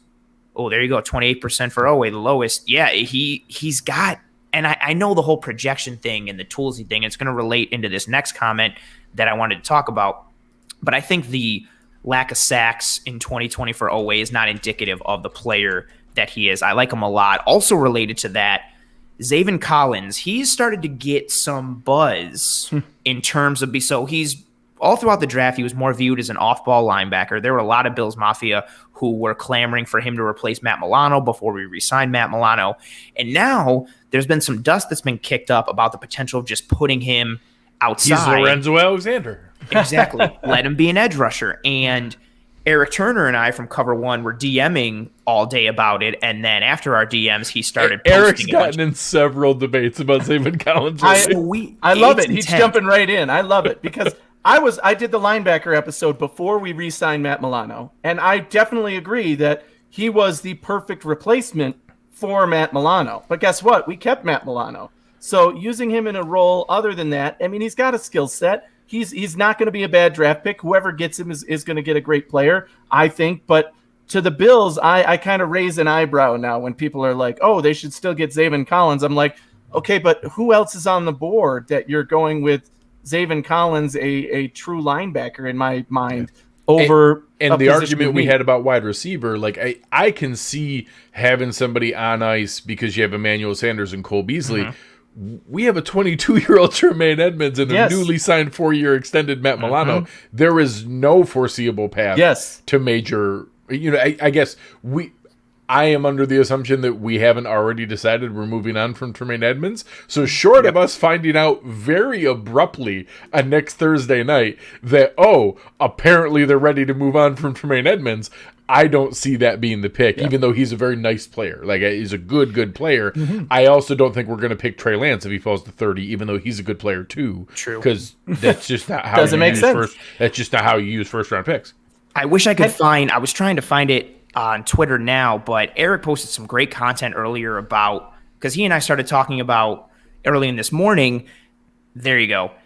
We started talking about, this whole train gaining steam and momentum of Zavin Collins to edge. And could you draft him and just let him be a full functioning edge? One, he didn't have a lot of snaps at the edge position. Two, as mentioned there by Eric, he isn't that good of a pass rusher. Stunts and schemed rushes from depths, he's good. A lot of his great rushes and successes were he would kind of delay from the linebacker off ball spot, and then he attacks. And I also can't count how many times, both from edge and from the linebacker spot. Again, he had not a lot of snaps at the edge position. He had a lot, and again, check the Cover One Twitter if you guys want some proof of it. Just pure unblocked, like offensive lineman making a mistake. And granted, Collins is taking advantage of that, but he was just coming. Yep, he made the play, but he had some of that Trey Hendrickson thing where he just came through. And you with the Hendrickson thought earlier made me think of it about Collins. He has one where he comes off the edge, the quarterback has to scramble, he rolls out, and then he eventually runs out of bounds. Collins makes him run out of bounds, but it's credited as a sack. And so someone's going to see that and be like, well, look at this sack. But then if you knew the context of it, not really. If you're telling me a really talented linebacker falls that people think can convert over to pass rusher, I'm open to it, but his name's Micah Parsons. Like, if we're going to get crazy and then a linebacker falls that we're going to turn into a pass rusher, at least Micah Parsons spent the first 10 years of his football life being a pass rusher. Right. And then he kind of played more linebacker at Penn State, but he was a pass rusher coming out. That's what he always did. If we're going to be crazy and convert somebody's position, give me Micah Parsons as a pass rusher. I'll figure that out. And if you're going to go with the whole upside and toolsy thing, and if you're going to look at it from that perspective, I like some of the things that Collins does. Oh, yeah, this is no slight on it. He's a good player. I get why he's could be a first-round pick. 1,000%. I get it. I recognize it. And also, if you look at him, he's huge and he moves well for a big guy. It's enticing and it's intriguing. But he's even more of a projection to me than someone like Owe. And Eric mentioned it again, the 28% in terms of free rushes was the lowest for Owe. Eric talked about the Ohio State game and some other games where they were sliding to him all game. If you want that toolsy, upsidey type of edge, and I know people have talked about Gregory Rousseau, and other people in here in the chat have mentioned Rousseau versus Owe. Owe, there's a lot of upside there as well, and I feel like people are overlooking him, and I feel like a lot of that is coming just from they look at the raw stats, and it's like, well, and especially if you're a Bills fan, well, Owe didn't have any sacks in 2020. And what was the problem with the Bills in 2020? All these pressures, but guys weren't getting home. Exactly. And so people, I think, connect those two dots. And it's like, well, Owe is another one of those dudes who gets pressures and can't get home. He's useless. And I also want to add on to that, sacks are fantastic. I would always love to have sacks. But do not equate sacks with a good defense or good defensive line that is causing havoc. You can have no sacks and still be a problem for quarterbacks and do a lot of different things. Granted, it's always better to get home, but that is not holistically indicative of what your defensive line is doing or what the production you're getting from your front forward defense is. Yeah. I always show, the best pass rushers play 600, 800 snaps, and the best guys, you're talking 60, 70, 80 pressures, in total hurries, quarterback hits, plus sacks. it's like in baseball. Like if the best guy gets you 18 sacks and a really good guy gets you 8, but those two guys are also playing 692 or 682 other snaps. Yep. I'm a lot more interested in what happens in the other 680 snaps than I am on the difference between 8 and 18. Even though, again, I want the guy who gets 18. That'd be awesome. But there's a whole lot more guys who get 8 easy sacks versus 8 tough luck sacks, and one of them had 68 pressures and the other guy had 41 pressures, and that's what matters more, not the lucky 1,000%. And the efficiency piece is huge too. I think that's where a lot of the upside and the thought process for AJ Epinesa, looking at the production he had last year, and you look with how many snaps he had, he's right up there with a little behind Hughes and in there with Mario Addison, and he had much less snaps. And it's like, okay, that's an encouraging thing. There's so much to look for. And he's getting double teamed, as you pointed out before, right? Like that's a huge thing. If Oweh comes to the Bills, he's not the one getting double teamed. And look who he's lining up against, or next to, right? You're talking about, that defensive line would be a lot better than when he was in college, and he's the premier defensive player on that team getting targeted by the defense. He can grow into his own by having those opportunities. Similar, maybe even better than what we saw with AJ Epinesa. Yeah, and always got that length. He's got, again, I'm not just pure 40 guy. He runs a 4.4. He's got size. He's got length. He's got good bend. He's got good ankle flexibility. He can dip the shoulder. He can pull some of those, I don't want to compare it, but those Myles Garrett-esque angles and body dips where you're just like, that shouldn't be possible according to the laws of physics for a human being to be able to do. I did want to pull this up because I thought it was funny. I disagree with it, but it rhymes. I've heard a lot of people say stay away from Oweh. That's funny. I disagree with it, but I respect your rhyme nature on it. This does bring this. Oh, sorry to cut you off. No, go ahead. I was just going to say this transitions well to one of my other takes. We just got a super chat though. Do you want to? Yeah, I was saying maybe do that first. I love that you recognize that, and it's on point with what we are. Thank you very much, Bills Mafia. Right there alongside Peyton Turner, Joe Tryon is another guy that I have a feeling media and content creators are catching up to where NFL teams have been, and that he's been in that, end of that first tier more than the second tier, more than what people realize. I think he's right there after Azeez Ojulari and with Paye, the Quiddy Paye, and probably right there in parallel with Jason Oweh more than what we realized. And not to value too many people's mocks or analysts or whatever, I think it was Daniel Jeremiah who had Tryon mocked to us in like early March, or mid-March, and so that was like his tape is strong. Again, check the Cover One feed for tremendous breakdowns of Tryon in both in terms of practice and then him taking things from the practice field and applying it to real game situations. He's someone that's moving up fast, and it's hard not to like him. You see his size, you see the physique, you see the build, and then you see some of the technique things, and it's an impressive package if you're looking at it, especially in a vacuum. And if we can coach him up, I mean, just with what he's been doing, I'd be all for that. A sneaky point brought up here in Bills Mafia STF. He's had some really good comments in the chat so far. He was the one with the Jesse James jokes. Yeah, when you look at the archetypes, a sneaky one to look at for edge with Buffalo. Buffalo cares a lot about quickness with pass rushers. Look at the short shuttle. Look at the 3-cone. Tryon and Oweh and sneaky Greg Rousseau is actually really good in those. So I know there were some comments earlier, and a couple guys, Steve's always really sharp in our comments here. His explosion drills were concerning. He didn't have a good broad. He didn't have a good vertical. He had really, really good short shuttle and 3-cone, and the quickness and ability to turn that corner matters. And I'm really curious because he's the opposite of Oweh. Like, he had amazing production, tons of sacks.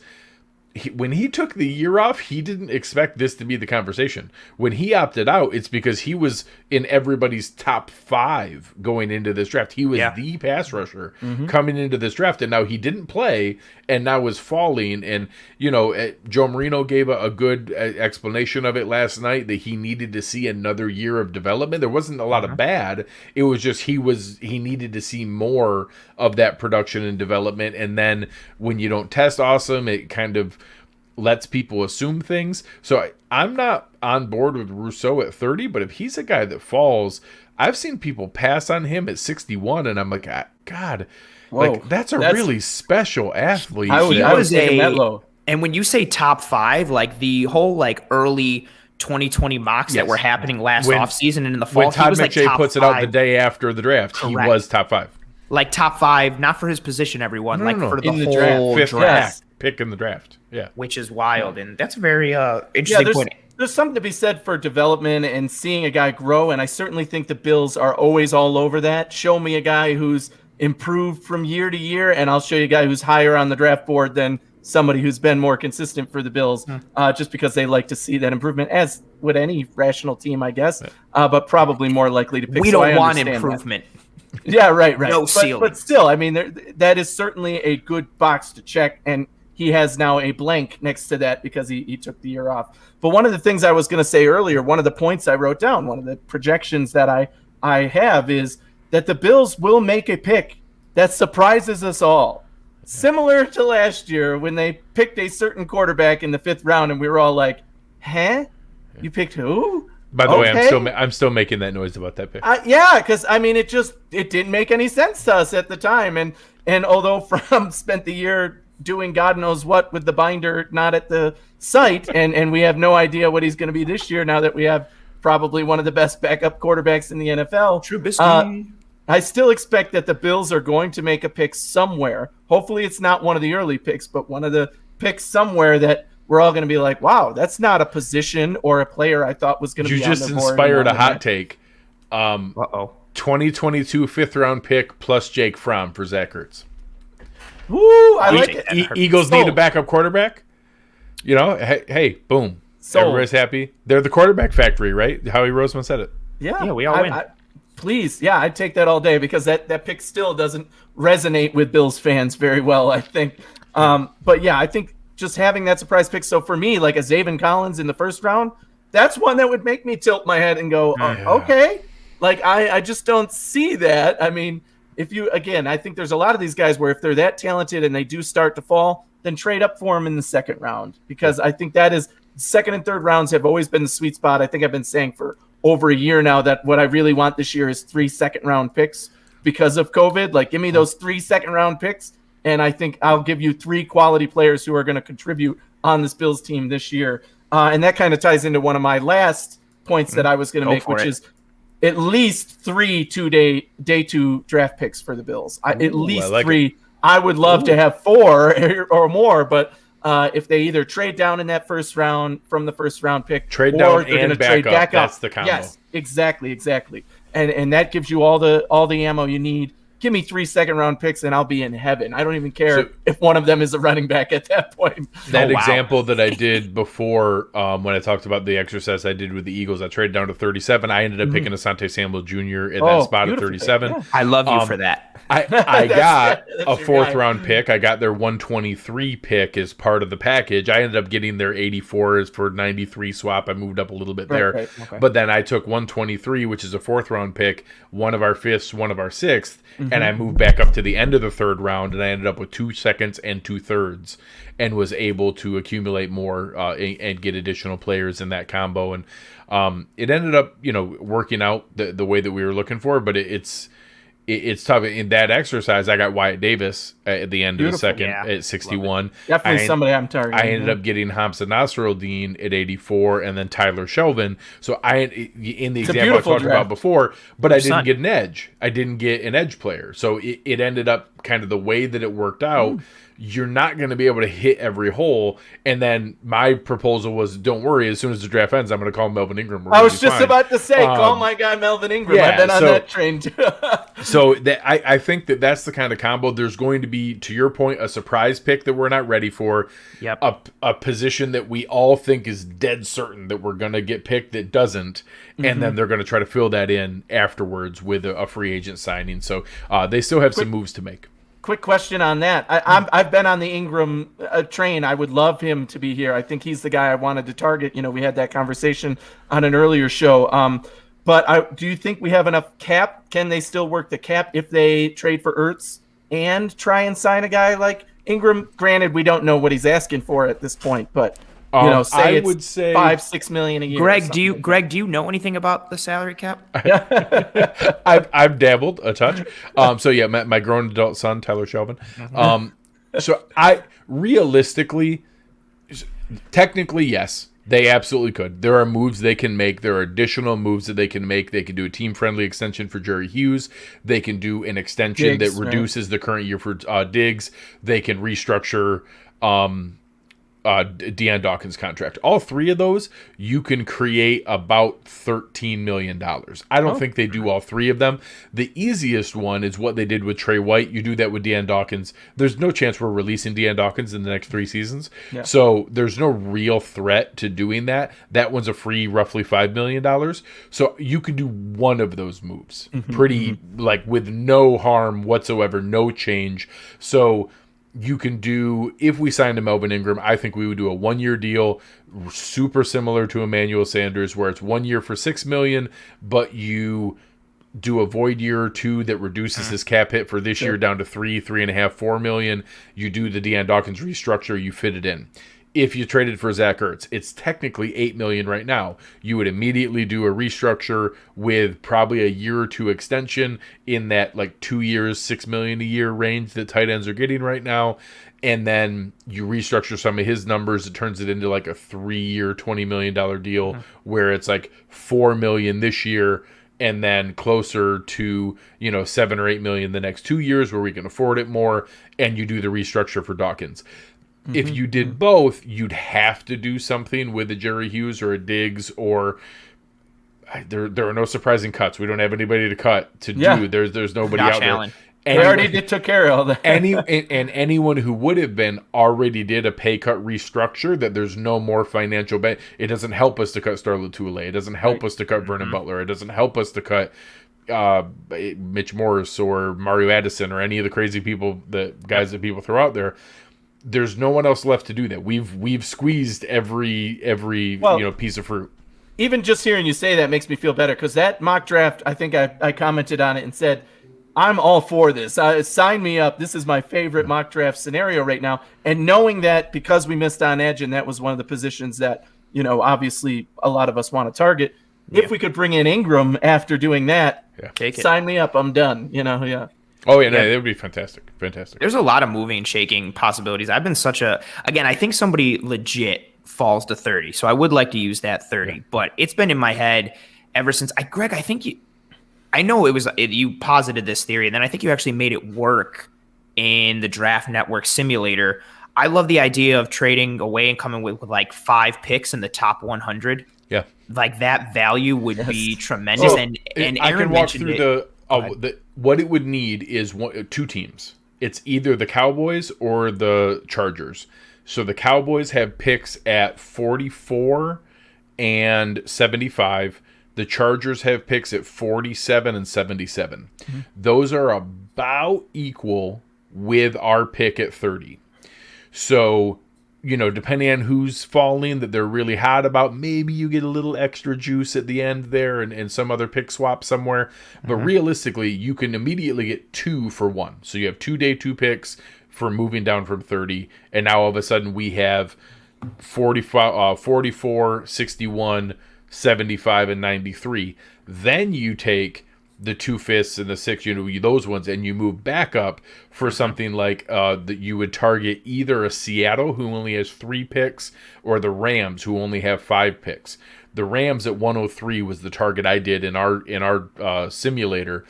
You go back and then you pick that combo up. So you do those 2 deals. You trade 30 to the Cowboys for 44 and 75. You then take our 5th and 6th. You move up with the Rams who want to move down because they don't have very many picks. You get 103. That's all of our picks. But all of a sudden, we pick at 44, 61, 75, 93, and 103. That's you have amazing. 5 picks all on day 2. Sign and that's everything. Me up. I said. And then that's where you could walk away with, at 45, you're probably... At 45, all of a sudden, everybody feels good about Jason Oweh. Now or you're Asante not concerned Samuel about it. Or Jr. Asante Samuel Jr. Solid. Then at 61, you're feeling better that, if you went Samuel Jr., now you're looking at Peyton Turner, hoping Joe Tryon falls, someone like that. Or the other way around, you're hoping Mefonu falls, you're hoping someone like that is there. Then all of a sudden, you're looking at, okay, which of those interior linemen started to fall to be able to get to that spot? And then you're able to grab another guy. Maybe now you get one of those receivers that fall because you can afford to in that range because you picked a guy in that spot. Or now at the tail end there, you're able to pick up an Elam McNeil or a Tyler Shelvin or one of those stud D linemen and a Kendrick Green and a guy like that who's a stud interior lineman there if you didn't go with one of those earlier, because now you're not having to do either or because you have 5 picks on day 2. So it would take some maneuvering. You could do it in 2 trades. I think you could pull it off just in 2 moves. And, we'll throw the Rams Jake Fromm just for fun to be able to sweeten the deal. So yeah, we'll give him, all 4 of our day 3 picks plus Jake Fromm for 103. Everybody's happy. There you go. Yeah, I saw Steve's comment that you put up about being not usually trading down. He usually trades up, but the secret here is trading down to trade up. So in the end, it's really a trade up. It's just a trade up with a trade addition by subtraction. Yeah, so that's how it gets around that. We talked about it last night with Joe, and I talked about this with Aaron off the clock, and that I spend a lot of time interviewing people, and I enjoy playing poker. I like reading people. I think I usually have a pretty good read on people's instant, immediate reactions to things. And he was very careful with everything that he said, very genuine and sincere. He talked about the ways you would trade down, how immediate and quickly he said, but let me tell you, if there's a really good player there at 30, we're not trading down. It was an incredibly honest answer. And that, he's not a Chris Greer. He's not an Andrew Berry. Those are like analytical guys that go through and they want to play the game of accumulating assets, and that, hey, we don't think we're that good at evaluating talent, so we want as many shots at it as what you can. Brandon Beane is a talent evaluator. That's what he's been his whole career. He has not been a quant. He has not been an analytical person. Not that he's not smart and analytical. That's not his realm. Yeah. He is a scout. He is a talent evaluator. So to think that he's going to get to 30 and there's not going to be a guy that he says, oh, man, there's our guy. This is the one. I know he's the one who's going to help us. Of course he's going to be able to pick that guy out. He prides himself on being able to pick out the best players. Yeah. As much as I want desperately for them to be team trade down and to accumulate assets, I am fully bracing myself that they're not going to trade down. They're going to pick somebody when he's there, or they're going to move up to 25 to jump ahead and get somebody. And I just pray that it's Newsome or Ojulari is my prayer. That's my prayer. Oh, very nice with that. I'm going to pull up 2 comments and then pull up a third, which is a question. The comment here that Samuels is a slot corner. No. Fighting words. He's played some He slot. might be an elite slot corner. He's not only a slot corner. Exactly. He's had, of a lot of the first round potential top 5, 6, 7-ish corners, excluding like Molden and Aaron Robinson, if he's in there for you, who are exclusively more slot corners. Samuel has seen some snaps in the slot and some safety snaps as well, but he is an outside corner, and I know he's smaller, but he is an outside corner, and he's tremendous. This is also another Asante Samuels comment. Great comment here from Jake. Not sure if you're checking the Facebook live feed, but does the fact that Samuel Jr. is, by the numbers, a Trey White clone make you worry we won't have the explosive athlete CB? I don't think he's not explosive. His 40 in the higher 4.4s, low 4.5s. I think here's where the trade-off is, right? With the corner 2s we have now, I like Dane Jackson a lot, and I still like Levi. I don't think they're the level of athlete or have the level of speed, long speed, or even short area quickness that Asante Samuel does. And when you combine that with Asante Samuel's pattern recognition, his ability to read combos, his anticipation, his instincts, the only thing that troubles me with Asante Samuel is some of his ball tracking and some of the plays on the ball. But even if you look when he gets beat, majority of the time, he's right there. Granted, you still need to make the play, but he's got very strong coverage skills. And if he's somebody who is, because he's about He's under the 5'10" range, and he's about 180, 185. If he was 6 foot, 195, 6 foot, 200 pounds, I think he's a top 3 corner in this draft with what he's shown on tape. But I don't think, at least for me, I want to see what your thoughts are, because I know, Greg, I know you like Asante. Anthony, I know you do as well, but you view him in the second round, as I do. I would be much more comfortable with him in the second. But I don't think if we were to grab him and our starting 2 corners are Asante Samuel and Tre'Davious White, I don't feel tremendously worried about the explosive athlete thing. I think he ticks enough of those boxes. Anthony, we'll start with you because I know you have him in that range as well. Yeah, that's definitely right where I have him. First off, if you're saying anybody is a Trey White clone and we draft that guy, yeah, I'd take him. Sign me up. I don't care how fast he is. If he's another Trey White and we can have 2 Trey Whites on our team, you're talking elite defensive players there. So, yeah, I mean, I wouldn't consider him a Trey White clone. I don't think he's quite that good. But as a second round cornerback who could come in and compete to be the starting second guy, yeah, I really like Samuel. His height and all that, is it ideal? No, not if you're like in the lab making a cornerback number 2. It's not ideal. But again, I rely more on, at least my own evaluation is on the tape. Watch them play. How do they play? He plays much bigger than he looks. He plays much better than you would. People brought up judge Devonta Smith earlier. It blows my mind when people do. Don't get me wrong. Just like you have to take Caleb Farley's back into account, and Jalen Phillips, and Najee Harris's long speed, and whatever. Like, there aren't a lot of perfect prospects in this draft. There are questions with just about everybody. And yes, Devonta Smith. Do I wish he was 190 pounds and not 166? Sure, but the man had 1,856 receiving yards and 23 touchdowns against SEC cornerbacks. Apparently, it's not a problem. Apparently, it's functional. It's the exact same thing. Would I feel better if I could take Asante Samuel Jr. and put him in Benjamin St. Juice's body? Sure, but if we did that, his name would be Jalen Ramsey. Like, that's what happens when you have a big, tall, strong, long guy who's also a crazy elite athlete with awesome instincts. They go top 5 in the draft because not many of those humans are walking the earth. Asante Samuel Jr. is really good. And you want to know what? The reason that a Greg Newsome or an Eric Stokes might be a slight notch above him is because they also have elite speed at the high end of elite. Not that they're way better than him. They're probably pretty similar in technique and ability. And the little bit of tiebreaker and the reason that they're a half notch above him is they also add some elite speed. It doesn't mean he's slow. It doesn't mean he's bad. It's just not elite. You didn't run a 4.28 or whatever the heck Stokes ran. Yeah, I think that's very fair. And I'm thinking this is also about Asante Samuel. With Florida State, they play more zone than man, don't need as much speed in that scheme. I get where you're coming from, and I recognize it, but still, say you're in a cover 3 and your job is the deep third, and Tyreek Hill runs a vert on you, you still have to run with Tyreek Hill. So my favorite comment is every zone becomes man eventually, at some point. Yeah, eventually turns eventually into man. You got to cover a guy that's in your area. It's not like you just keep passing people off in infinity. Like, at some point, you're covering the guy who's in your area.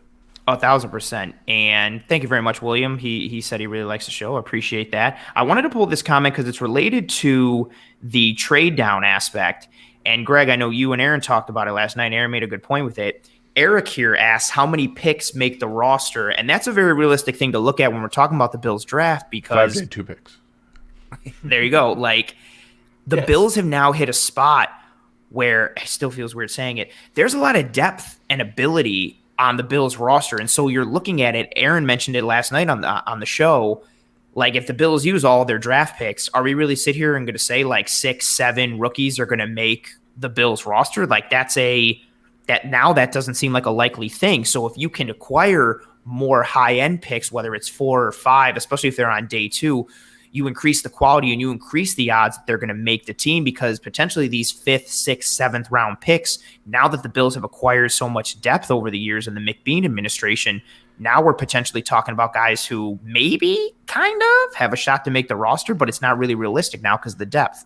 So I wish I had brought it up at the time. We were in the middle of another discussion. Somebody had a really good comment about kind of the way that we redshirted Isaiah Hodgins and Deo Odeyingbo, or a couple nice of the pronunciation.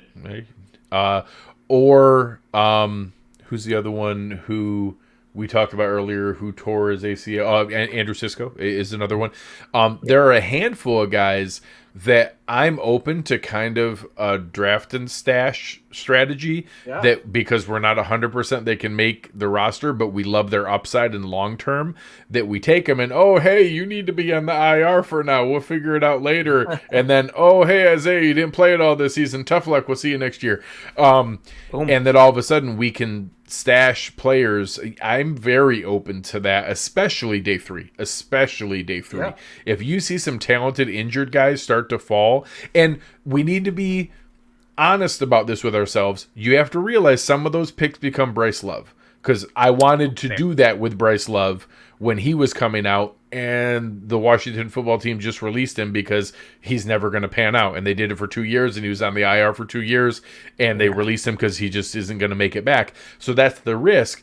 But I would rather do that and maybe stumble into a free contributor in 2022 because we took a high upside shot, especially a toolsy pass rusher like Odeyingbo. I would like to do that kind of move, and I think day three picks would be a great way to do it.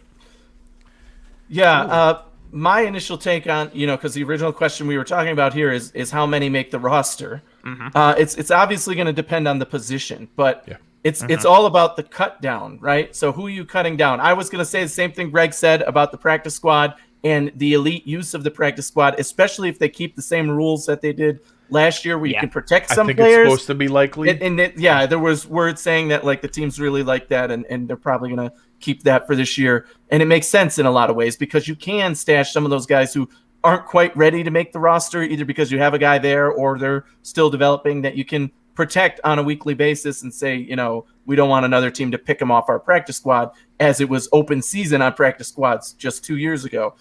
So there's that side of it.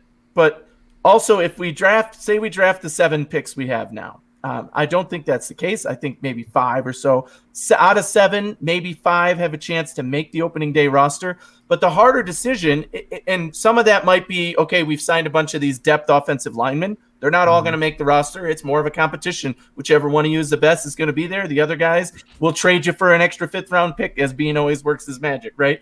And the bigger question for me is who's going to be inactive on game day if you do that, right? Very good question. Because you sign guys like Hollister and Breida, who are, at this point in time, locks to make the roster, basically. I mean, not locks in the sense that if we draft a player at that position that they're going to be there. But if we don't, I assume definitely those players are going to make it. And they could be game day inactive guys in favor of, we drafted an extra wide receiver or a safety or whatever it may be that is going to be active on game day. Well, so some of those longer developing positions. You mentioned Hollister. Tight end is always a longer developing one. Defensive tackle is too. I want one of those, one tech guys to mentor under Star Lotulelei. They might not play much at all this season. You might not need them to be game day active to be valuable long term. They did that with AJ Epinesa, right? He was inactive on game day for the first 2 games, and that ended up helping in his development. And in general, that's what McDermott and Bean like to do with rookies. No matter where you're picked, you're not coming in day one as a starter unless you really prove something, because even the guys who do show up in training camp still end up like, we're not really going to start you the first game, but then they ended up getting most of the snaps pretty quickly because when you are the better player, they're going to play you, obviously. But eventually, and Epinesa looked really promising at the end of the year. Yeah, very exactly. True. It worked out very well for him. The cream eventually rises to the top. This was a fun question, and I wanted to pull this. If Devonta Smith falls to 20, would you trade up to get him? Man, that'd tough be wild. We don't. I think no, only because wide receiver is not a position of need right now. But in any other draft, so good. Oh my God! If we hadn't signed Emmanuel Sanders, would I absolutely give me him at 20? Because I think again, he's those top 3 wide receivers to me are cannot miss, and it's very close between them. So to me, Smith versus Waddle, or it's just a can't miss with a guy like that in this draft. So I'm super excited about the clarifications about the Thong Song lyrics. I was going to say, it's outstanding. That's so scandalous. Colin's like, hold on a minute. Let me clarify. It's Groups dress. the spot with the hip hop side. Yeah, it's, it's like, no, that's not the line. The song's been running through my head the entire time. I was just going to say, all I have it is going to my head. I can't undo it. So, so the way that they go about this, we'd be in the same spot. Like, what if Darisaw starts falling, or now Rashawn Slater's different because he might be a Zach Martin level guard or something like that, where you actually could do it, but like he could potentially play center too with the Slater. You're looking at a center, super valuable player. I'm trying to find one at a position we pretty genuinely don't need. Trevor Lawrence. So, well, I mean, honestly, yes. Like, there are guys who, if they started to fall, they are exceptional values, but you wouldn't jump up to trade for them because it's still not. It doesn't check the need box enough. Yeah. Whereas if one of the guys, if Patrick Surtain falls to 20, like, pull the trigger. Man, give up whatever we need to be able to go up and get him. Like, there are some guys that just, no matter what, if they start to fall, like, oh man. And people joked about it, and now I think it's such a certainty that he's not going to do this that it's just not worth debating. But Kyle Pitts is in that scenario.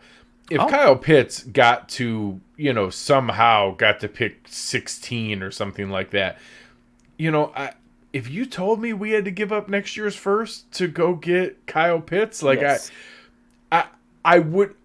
It would give me a little heartache in the moment, but yeah, okay, sign me up. I'll give up next year's first to go up and get Kyle Pitts. Like he's not going to fall to that point, but there are players that all right, yeah, if we have a shot to add someone who is just an immediate game changing, and the difference is, I wish there was a Chase Young or Bosa brother or guy like that coming out in this draft.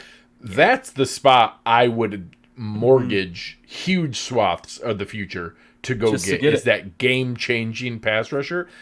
I don't know that there is one in this draft. Maybe there's a chance Jalen Phillips is that guy, but he still doesn't have the twitchiness that a Chase Young or a Bosa or a Myles Garrett or those level guys are. There isn't anyone at that tier in this draft, so I don't think there's anybody that we give up a material amount, and until you get to around pick 21 to 25, then you can do it without having to give up the second rounder where it's possible. You can pull something off without having to give up pick 61.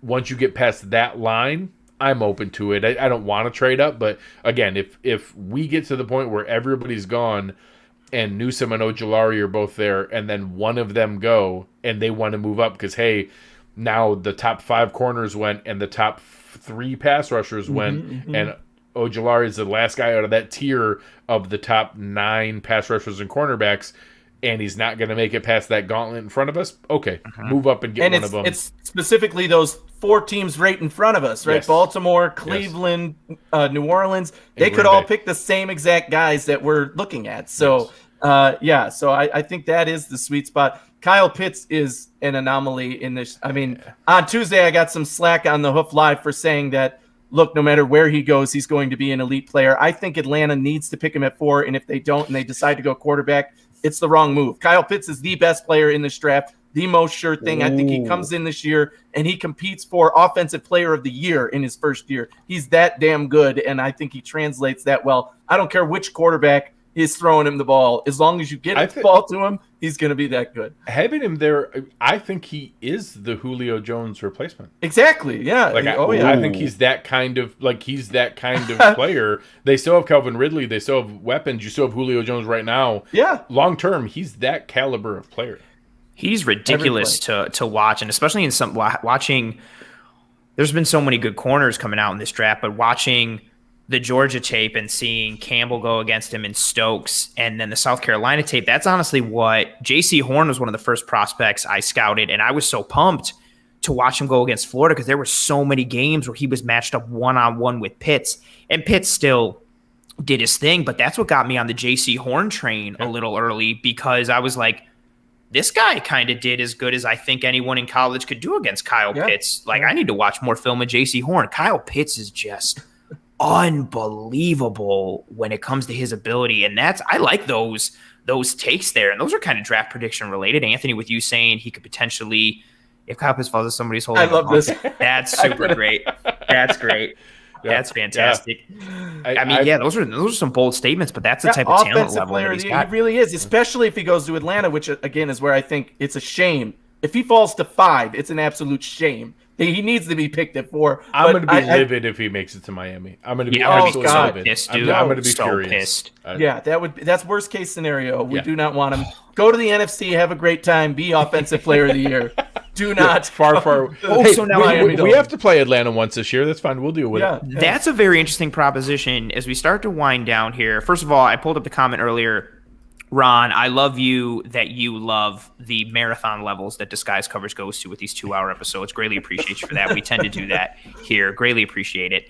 But Chris asked a really good question, and Chris, we're going to get to that. I mentioned it in the chat. He threw up a good question. Before we close the show, each of us give our favorite realistic 2 players at 30 or 2 favorite late round guys. We're going to do that. But since we're talking about Pitts, I wanted to pull up this comment from Steve and then add on to it. So Steve said, if the Dolphins get Pitts, we definitely need to get cornerbacks and linebackers that can cover. AFC East will be a tight end division. Say the Dolphins were to get Pitts, and you're sitting there with the Dolphins with now Gesicki and Pitts, and New England with Jonnu and Hunter Henry. I still can't believe they signed both of them. If you're looking at that, combined with knowing what the Chiefs do, does that, say Miami were to get Pitts, for both of you guys, Greg, we'll start with you, since you're leaning more edge, and Anthony, you are as well here in round 1. Does that change any of your potential draft philosophy sitting there at 30? Are you starting to think like, okay, you know what? Or maybe not even at 30 holistically in the draft. Are you sitting there and thinking, all right, now we need a slot guy and a corner. Now we definitely need to come away with 2 corners, or we definitely need 2 secondary guys in this draft. Or are you thinking, you know what? Now we need a corner at pick 30, like almost no matter what? Does that change a little bit in terms of your draft strategy or thought process? It means we should have signed Jaquiski Tart, is what it means. And his name is so, man, could you imagine if we had like Trill Williams, Jaquiski Tart, like all these names, like the best Fetty names. Melifonwu. Yeah. Oh my God. There are some fantastic name value. Cisco, just so you can have the thong song. So, you know, I think singularly it's hard to do that, but when you combine it with the signings New England made, if you combine that with, you know, some of the additions we might watch the Jets make, you know, if they, I mean, it doesn't really matter whether it's Pitts. They're going to get at worst Jamar Chase or Jalen Waddle is their worst case scenario. Like they're adding a really talented pass catcher. They're not coming out of here with somebody terrible. The combination of what's there. Eric brought it up when we were talking before. You have to be conscious of it. You have to. I mean, we still have to win the division. I don't think it can drive draft strategy, but, you know, I mean, if Jeremiah Owusu-Koramoah starts falling and all of a sudden now that's the reason that you want to be able to make a move or something, you know, everybody talking about Zavin Collins, if we're shoehorning in a third linebacker that has flexibility to do some other stuff, it's J-OK. It's not Zavin Collins. Like, if we're going to shoehorn in a player that we don't technically need, but we're going to find ways to get him on the field, it's Jeremiah Owusu-Koramoah. Like, that's the guy that I want to find reps for. Give me that. Yep. Yes. Yeah, so I'll give up. Yeah, if it gets to the point where, like, oh, we're hearing that Cincinnati's going to pass on him and he's going to get to Miami, I'll give up like 3 first-round picks to stop him. Mortgage the future to keep Pitts from Miami. Yeah, I'm on board. Awesome, Lance. Thank you. I think you need to be aware of it, and maybe that's a reason that you lean. You know, maybe we get sneaky and we go. So here's a one that I think would qualify for Anthony's surprise. How about if they say Trayvon Moehrig at 30? Oh, dude, yeah. You know, so great coverage. You know, I don't know that's. I don't know that I'd be ecstatic the second that they said the name. Like, it would probably take me a minute to get my head around it to be like, oh, that's not who I thought you were gonna pick.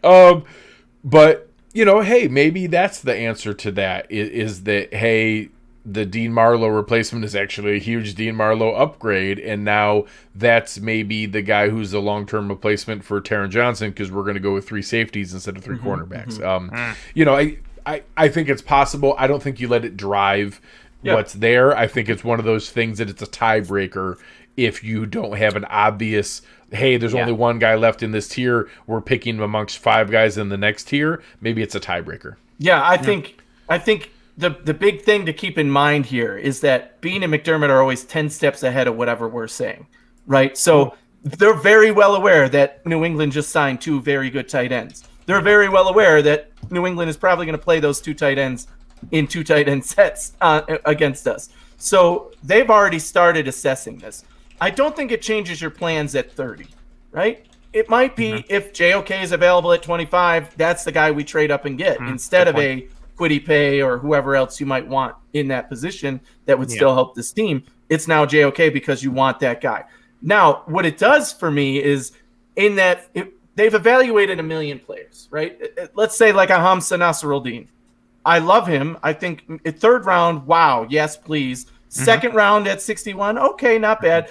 But if I'm McDermott and Bean and trying to get in their head about we need to now cover 2 tight end sets no matter what, and this is going to be a problem for us, then you know when it's time to pull the trigger. You say, we cannot let Hamza Nasruddin go to another team because he's the guy we feel will fill this role well. So we are going to use our capital, draft up and pick him in the beginning of the 3rd round, even though we have a later third round grade on him, because we cannot miss on this guy. And the same thing, maybe that's Cisco, maybe that's one of these guys down the line at safety, in deeper in the rounds.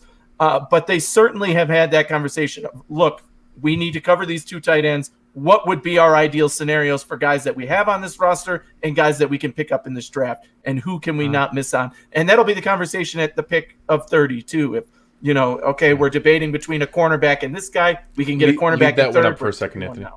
So the comment about the comment got made earlier about Matt Breida. I like Terrence Johnson more than Matt Breida, so don't take this the wrong way. There's no scenario where we say, oh, we can't take that guy because we have Terrence Johnson. Terrence Johnson is good. Not under contract. Terrence Johnson improved as the year went on. Terrence Johnson got benched last year. Yep. Like in last year, like this past season, he got benched and had to earn his way back into reps because he got back in because of injury. And then, yes, he made 2 critical, huge plays later in the year. Awesome pick sixes. Yep. Historic plays we're going to remember forever. Yep. He had some rough stretches last year. His contract's also up after this year. Yep. There is no scenario where we go, oh, we don't need this guy because we have Terrence Johnson. Yep. Terrence Johnson could absolutely get beat out for the starting nickel spot.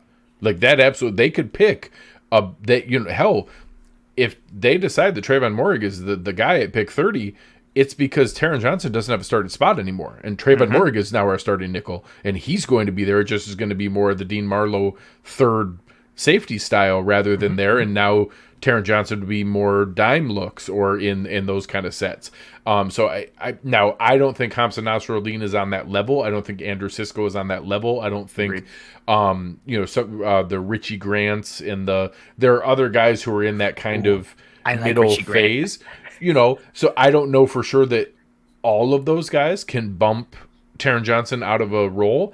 There are guys that Jeremiah Owusu-Koramoah means Terrence Johnson lost his starting spot. That's what that means. He's going to get a whole bunch of those reps instead of it. So there are guys who wouldn't be the traditional Aaron Robinson, the traditional Elijah Molden. Nickel, Elijah Molden, like nickel corner. That those aren't the only guys who can threaten Terrence Johnson's rep count. That's exactly, I wanted to hit on the other comment here and kind of put some of these things together.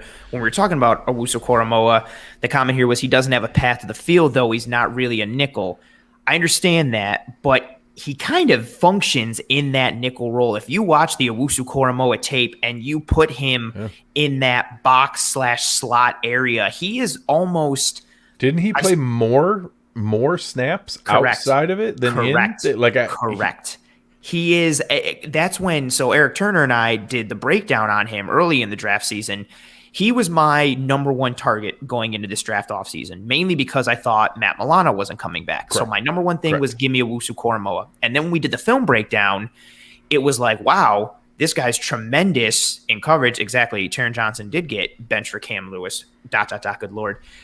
The tape for Owusu-Koramoah started to show like, okay, he's not as much of a come forward dog around the line of scrimmage as Eric Turner coined, as much as Matt Milano is, but his coverage aspect and his sideline to sideline range and his hit ability, granted he's not a nickel corner, he can very much function in the nickel role. And if we're doing that big nickel, granted, I respect what Bean said, and I understand it. He kind of doused that fire a little bit. Big nickel isn't like a primary position they're going to draft someone to bring in, but you can 100% bring in a Wusu Koromoa and have him function in a 3 safety / monster man type of look, have him play a almost, granted Palomalu would drop deep, but have him almost play a Troy Polamalu-esque role where he's just a jack of all trades, monster nightmare in the slot, around the line of scrimmage, blitzing, coming off the edge, man, zone, especially in zone, like, and then you add in the speed aspect from that, which also upgrades the defense.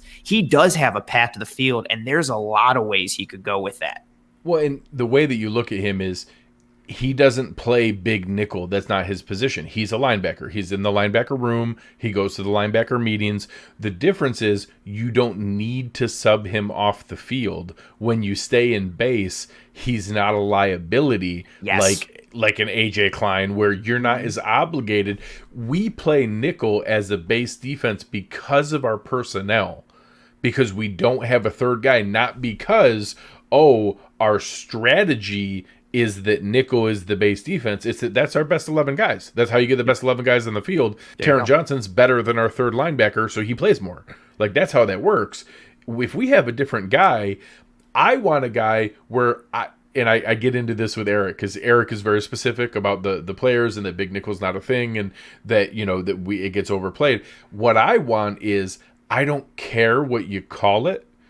I want the guy that you could call it a dime, you could call it a nickel, you could call it a base. It's the same 11th defender. I don't care what you call it. He can play all the different spots, and he doesn't have to come off the field. And if that makes you feel better to say that we stayed in base, okay, I don't care. If you want to call it dime because it looks like it's a third safety while we have a third cornerback on the field, okay, I don't care. I just want a guy that doesn't have to come off the field because he can do all the things. And that's the kind of guy that I think Owusu Koromoa would create. Yeah, and honestly, Sneaky Morig would as well. Oh, man, Morig can do... I was so surprised with how good of a man coverage safety and zone coverage safety he was. And you throw him on the field potentially with Poyer and Hyde, you don't know who's dropping down, who's assigned to the run, who's dropping deep, too high, single, all that kind of stuff. There's so much. I want to give Nabil some love. We weren't picking on him. He had actually some really good discussion topics. I was going to say we just picked a couple of them out. I was going to pull the comment here when he was like, "Man, I'm kind of getting railed." But Greg, you did a great job answering it. No, man, your questions have been. You had the Devonta Smith question. You've had a lot of great comments, but I think to your point. And I actually like what you said, though, like about what his path to the field looks like, Nabil, because I think a lot of people see like position labels, or you see a couple highlights, and then it's like, oh, this guy does this. I mentioned it earlier, I was the same way with Trill Williams. I was like, oh, well, this guy's got to be an outside corner. And then I'm watching the tape, and I'm like, oh, he can kind of do everything. Like, you learn stuff as you go through, and you only learn that from thought-provoking questions and all these things. Oh, this is funny. This reminds me of an AOL chat room. Love it. Remember, that's a good question, Carl. Yeah, Nabil you've been fantastic, man, tonight. Don't think anything of it. You've pushed us in a lot of different directions, and it's been great. And we finished with Owusu Koromoa, and then if we're also talking about Hamza Nasruddin and Richie Grant, guys like that, I think those guys fit more of the bill of safeties who could help in a big nickel. But then if we're taking one of them, I think we're looking more towards, okay, they're going to replace Hyde or Poyer in a couple of years. I think that's more of, because their role as a safety, they could potentially fill the big nickel. They'll be there in some subsets. Whereas if you took someone like Owusu Koromoa, yeah, I think he's in like the starting 11. Like regularly, he's playing 70% of the snaps. He's in that rotation, whether we're running a 4-3 base or he's coming off the slot or lining up wherever. As a lot of people have alluded to, you make room for him. He can fit in exactly what Greg said. I also wanted to bring up, I pulled up a bunch of the comments, but I love the dedication from everyone in the chat willing to give up kidneys to prevent Kyle Pitts from going to Miami or allowing the Bills to get Pitts? I'd do a Ronnie Lott. I'd give up I'd give up like the top knuckle of my pinky to stop him from going to Miami. That's fair. I would sacrifice a decent amount, but I love the dedication. I love all that. And again, as we start to wind down here, I wanted to pull up that comment from Chris as I start to circle back to the chat. There we go. I brought it up earlier. Anthony, we'll start with you. Give us your 2 favorite realistic players at 30. I guess realistic is an arbitrary term, but give us your 2 favorite realistic players at 30. Kyle Pitts, Patrick Surtain. And we're going to do, instead of doing the or, we're going to do both. So give us your 2 favorite realistic players at 30 and 2 favorite late round guys. Oh, this is a tough one, actually. I know. This is a very good question. Especially the 2, it's going to depend. I say this and people it sounds very obvious, but every pick in that first round is going to matter for what happens at 30. If you're saying like 2 players, if they're there at 30, I pick them no matter what. One is Elijah Vera-Tucker. The other is probably Caleb Farley. I mean, those are the 2 that I'm like, look, if they're there, I'm taking them. I know there's risk with Caleb Farley, so, maybe that one's not as assured. But if Elijah Vera-Tucker's there, you're talking immediate upgrade, day 1. He's the starter. He comes in here. He improves the run game. He improves the pass protection. I love it. So that's probably the one for me. Caleb Farley's probably the other. Deeper rounds, I mean, how deep do you want to go? Where do you think that... Let's say, like, who's your favorite fifth round guys who could fall in the fifth? Yeah, anything day 3. There you go. Yeah, so I mean, obviously, I've been on the Brevan Jordan train, and he probably is going to go earlier, but who knows? He could fall that late. And probably for later rounds, I know I don't want to steal Greg's thunder, but give me a big interior defensive lineman. Ooh, I'll leave it at that. Man. So just give me one of them. I mean, there's a couple in this draft, and people are like, "Oh, they're too fat." That's literally what they do. Yeah. I don't care if he's too fat. That's what he's supposed to be. Ted Washington. I want to know his 2-yard split. That's what I care about. Yeah, right? Yeah, so I mean, those are the positions later on in the draft. It depends, maybe safety too, I guess, but interior defensive lineman is one that I'm more looking. I don't want to draft it in the first round, but give me a guy in the 5th round that you tell me McBean believes in. Absolutely, I'm all for it. I like that. Greg, what about you? So, favorite realistic, I'll stick with Ojulari or Newsome. Like, those are my wish list guys. They're at premium positions. They don't have flaws or questions or red flags of any nature. They would be the easiest universal responsive. Oh, good. Whew, we got one of those guys. Like, that's just the easiest. No one can nitpick Ojulari or Newsome. They're super easy. Love it. They'd be my wish list. As far as the day 3 stuff, I love Joe Marino's guy, Avery Williams, nickel corner, back-to-back Mountain West special teams player of the year, like 6 return touchdowns in the past 2 years. And his highlight reel after the show I went and watched, it's awesome. Like, that dude is electric on the return game. And that's an immediate path to the roster and a game day active where all of a sudden you kind of get an extra free cornerback floated in there. And maybe you have your long-term Taron Johnson replacement. I like that a lot. The other one is that one tech, and I talked about Tyler Shelvin a lot. I love Tyler Shelvin. I honestly, maybe he goes higher than a one tech should go. Like, I'm open to that, and that if it needs to be Tadaro Slayton or TJ Slayton from Florida, if it needs to be Bobby Brown, if it needs to be, I think Elam McNeil is a guy who has, so Elam McNeil has the versatility to be worth pick 93, where Tyler Shelvin, that might be kind of a reach for pick 93 because of the snap count he can play. I'm open to that. Like, I'm open to that, hey, maybe you need a guy who's better at one tech than what we tried to shoehorn Vernon Butler or what we tried to shoehorn Harrison Phillips into, but also can do the 3 tech stuff that Vernon Butler and Harrison Phillips can do, but can be better at the one tech. And I know, Christian Barmore is the extreme example of that. He's not going to fall to a point where that matters. No. But Elam McNeil might be a sneaky version of that. And maybe Marvin Wilson is a sneaky version of that, where, hey, they have enough 3 tech value but they can hold they have the size and the power to hold the point of attack. I think it's smarter that we pick that guy in day 3 and that we just see which guy makes it to the 5th round, and that, in the 5th round, if it's TJ Slayton or Bobby Brown, those would be the kind of guys that I'd love to see us use one of those day 3 picks on, where with Star Lotulelei, they could be a game day inactive all season, and I won't feel bad about it. They just get to mentor under him, and you get a full year in an NFL locker room and an NFL weight room and health and wellness center and fitness and eating plan. And then all of a sudden in 2022, we can have our replacement for Star Lotulelei, and they mentored under him for a year, and then they can be active at that point. I think those are smart ways to stash those day 3 picks that you're not trying to find reps for them, but they can make the roster. Both great answers from you, Greg, and same thing with you, Anthony. A lot of those guys also, for me, just for the sake of discussion, just get more wheels turning for people, I'm, especially in like the back half of the draft, those day 2 or day 3 guys, I really like Avery Williams a lot, especially after what Joe said last night. I'm also going to go with Derek Forrest, safety from Cincinnati. I like both him and Wiggins, but I think Forrest will come later. Just the speed, the athleticism, the versatility can contribute on special teams, potentially start 2 or 3 years down the road. I like that a lot. I also like Cornell Powell, the wide receiver from Clemson. If we took him with our 7th round or even our 6th, I would not complain. I know there is the production and sample size questions for him, but I'm not really buying into him with his body type and the role that he could fit. I like him potentially, again, just sitting, learning, potentially filling in every now and again, being someone down the road. Those are kind of my late round guys. In addition to, I love McNeil. I love Slayton.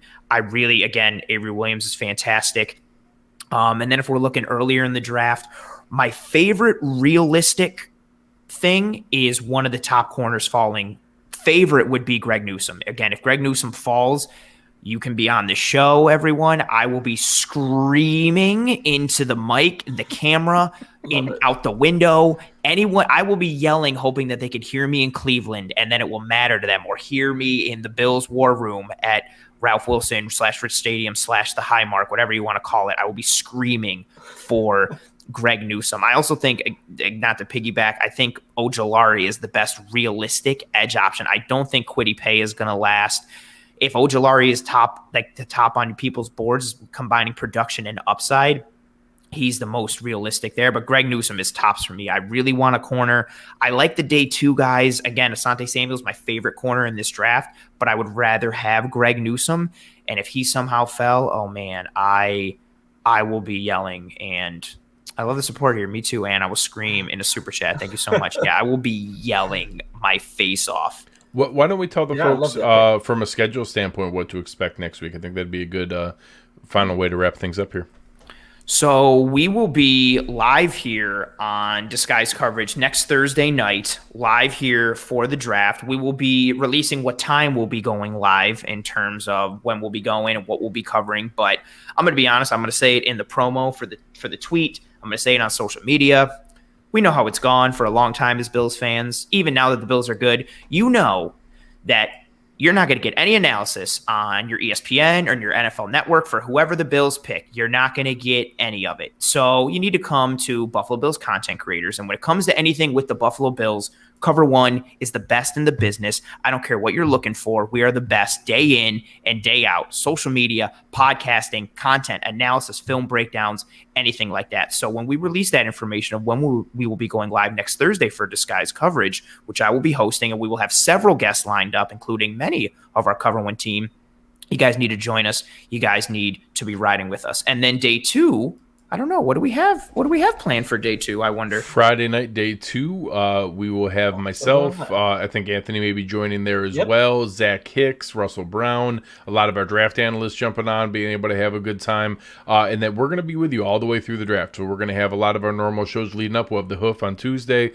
We'll have the Cover One, show on Wednesday night. We'll go live with Disguise Coverage on Thursday night, all the way through Friday night, and then some shows on Saturday as well. And then we're going to go through and break down all the picks and have experts on to be able to come and talk about everything. So we're going to be here for you leading up to the draft, during the draft, immediately afterwards, breaking down everything, giving you guys everything that you need. It's going to be the only place you need to go to be able to get the full Bills draft coverage. It's going to be fantastic. Yeah, you will see myself and Anthony Romeo will be on multiple episodes next week. I will be on all 3 for the draft coverage. So Thursday night, Friday, Saturday. We got a lot of things going on. Ooh. So Tuesday night, the Hoof, we're doing our mock draft for the first round. So Anthony Prohaska will be joining us there. I got a busy week next week. I'm on a lot of shows. Exactly. Yeah. Just on every day. We're going to do the whole first round, and it's going to be us acting as the GM for the team. So not necessarily who we would pick, but who we think that team is going to pick in that spot. And we're going to go round robin through the first round, and obviously with the focus being on the Bills at 30. And then, I'll be there Thursday and Friday night for sure. The Hoof guys are planning to join on Friday for reaction coverage as well. So we'll all be there during the Cover One coverage. Looking forward to it. It feels like Christmas is coming now, right? Draft miss. Yeah, we got our normal schedule lineup for the early part of the week, and then we will have you covered every single draft day with live takes, analysis, breakdowns. And also, I think what a key thing is, and I think what I'm really excited to do is whatever happens, especially on the first 2 nights, then we get to talk about, okay, so what does this mean for tomorrow? And then what does this mean for the rest of the rounds, and projecting and going further with all the analysis, all the breakdowns. Yeah, we are extremely excited. We're extremely pumped. It's like Christmas around here. Thank you, Chris, saying thanks, fellas. Looking forward to next week's shows. Go Bills. Appreciate you for that. Appreciate everybody in the live chat tonight. We did go over 2 hours again, which at this point is the theme and kind of a guaranteed. Just what we do. Yeah, it is just what we do, especially here on Disguise Coverage. We have a great time here every time, and a lot of that is due to the engagement. I feel like I say this every single week, but the engagement tonight was fantastic. We had so much great engagement. This is up there with, Anthony, when you and I did the best and worst Bills draft pick. Yeah, we had so much engagement and just a lot of things to go through. This was really fun tonight, and appreciate everybody who rode with us in tonight's episode live, staying with us over all 2 hours. If you didn't roll with us live, that's also fine. Appreciate you watching now, listening, downloading, reviewing, retweeting, anything and everything. Thank you guys so much. We're nothing without you. And I would have been nothing on this episode tonight without my 2 guests, Greg Tompsett and Anthony Romeo. The only thing better than 1 Anthony is 2 Anthonys. So that automatically made things better. You guys were awesome as always. And I'm going to give the floor. And we'll start with Anthony because, again, Anthony's are amazing. Anthony, tell the good people of the world where they can find you, what you do, likes, dislikes, and if you want to shed some more light on your suit collection, feel free. At Anthony Romeo NY on Twitter, be on there, follow me. I've been tweeting about the draft. Love to interact with people, always respond if people tag me and such. We're definitely getting into it as it comes down to the wire. You can find me as one of the co-hosts of the Hoof podcast. We have our live show on Tuesday that I talked about. It's going to be great doing the mock draft this week, leading up to Thursday. And our recorded podcast normally drops on Friday. We will not have one the week of the draft because we're doing the live show instead for that day. But yes, you can go back and listen to why I think there's not going to be a running back picked in the first round. That was last week's. And I believe Eric has an episode dropping tomorrow as well. Mm-hmm. So, yep. Good stuff. And if you'll notice that people haven't caught on yet, but I probably a different blazer every episode. So yeah, I don't think I've seen the same, other than the Bills one. I don't think I've seen the same blazer twice. Ooh, I like that. And Greg, you got some comments tonight about your shirt as well. You were getting a lot of comments. Yeah. So we got some nice Cover One merch. If you want to come find stuff, there's all kinds of fun stuff hanging out. You can find me at Greg Tompsett. Always having fun going back and forth with usually nonsense and a little bit of football, depending on how the day goes. And you'll find me on the Cover One Buffalo podcast on Wednesday nights, and looking forward to one last kind of draft preview before we dive into things, and then jumping on with you guys, being able to have fun. I will actually be an on-site correspondent. Yes, you I'm will. Going downtown for the draft. Nice. I live in Cleveland. The draft's here. I went through the process to get credentialed and everything like that, so looking forward to going and playing around and messing around. I'll be reporting live from there, mostly drinking and hanging out with my friends, but I'm going to call in and report live. I'll actually be on WGR as their live correspondent that night as well for the Bills pick. So should be kind of fun being able to be down there and going through everything. And I do hope to join our show's feed live there on my phone, screaming when the Bills make the pick. Awesome. Yeah, live correspondent for GR and here for Cover One. We're starting to plant roots and branch out everywhere, especially Greg doing a lot of things. I, of course, am Anthony, your regular host here on Disguise Coverage. Find me on Twitter at @pro__ant. Give me a follow on the old Twitter. Or I also like interesting trades like the deed to your house or bags of money or gold or anything like that. Greg, you pulled this up earlier, and I'm going to answer it. If it's draft miss, what color is the tree? I'm probably going to switch it to Bills colors, which I already have Garland for. So I will be changing the tree. Great catch on that, Zach. Really appreciate. And you got Greg. You got some things there. Chris is pumped for you. He says enjoy. Yeah, it's gonna be fun. Pretty cool. It's gonna be a great time. Again, Cover One. We're the best at what we do. We're the best at Bills coverage, and I would say football breakdowns and analysis as a whole. Check us out. Cover One Buffalo podcast with Greg and Aaron, the Hoof with Anthony, Eric B, Sterling, myself with Disguise Coverage, anything and everything that you see on the feed, whether it's YouTube, the podcast platforms. Like, subscribe, rate, review, tell all your family and friends and loved ones, even tell the people you hate. Maybe it'll make you like them somehow, some way, and you guys can bond and become best friends forever. Who knows? Thank you again, as always, to everybody who was with us riding live on this episode. Thank you to everybody listening and watching in the future. Greg, Anthony, thank you guys so much for joining and riding with me on this episode. Thank you to everybody. I hope everybody's family and friends and loved ones all stay safe and are maintaining good health. As always, we will see you next week, and go Bills. Go Bills.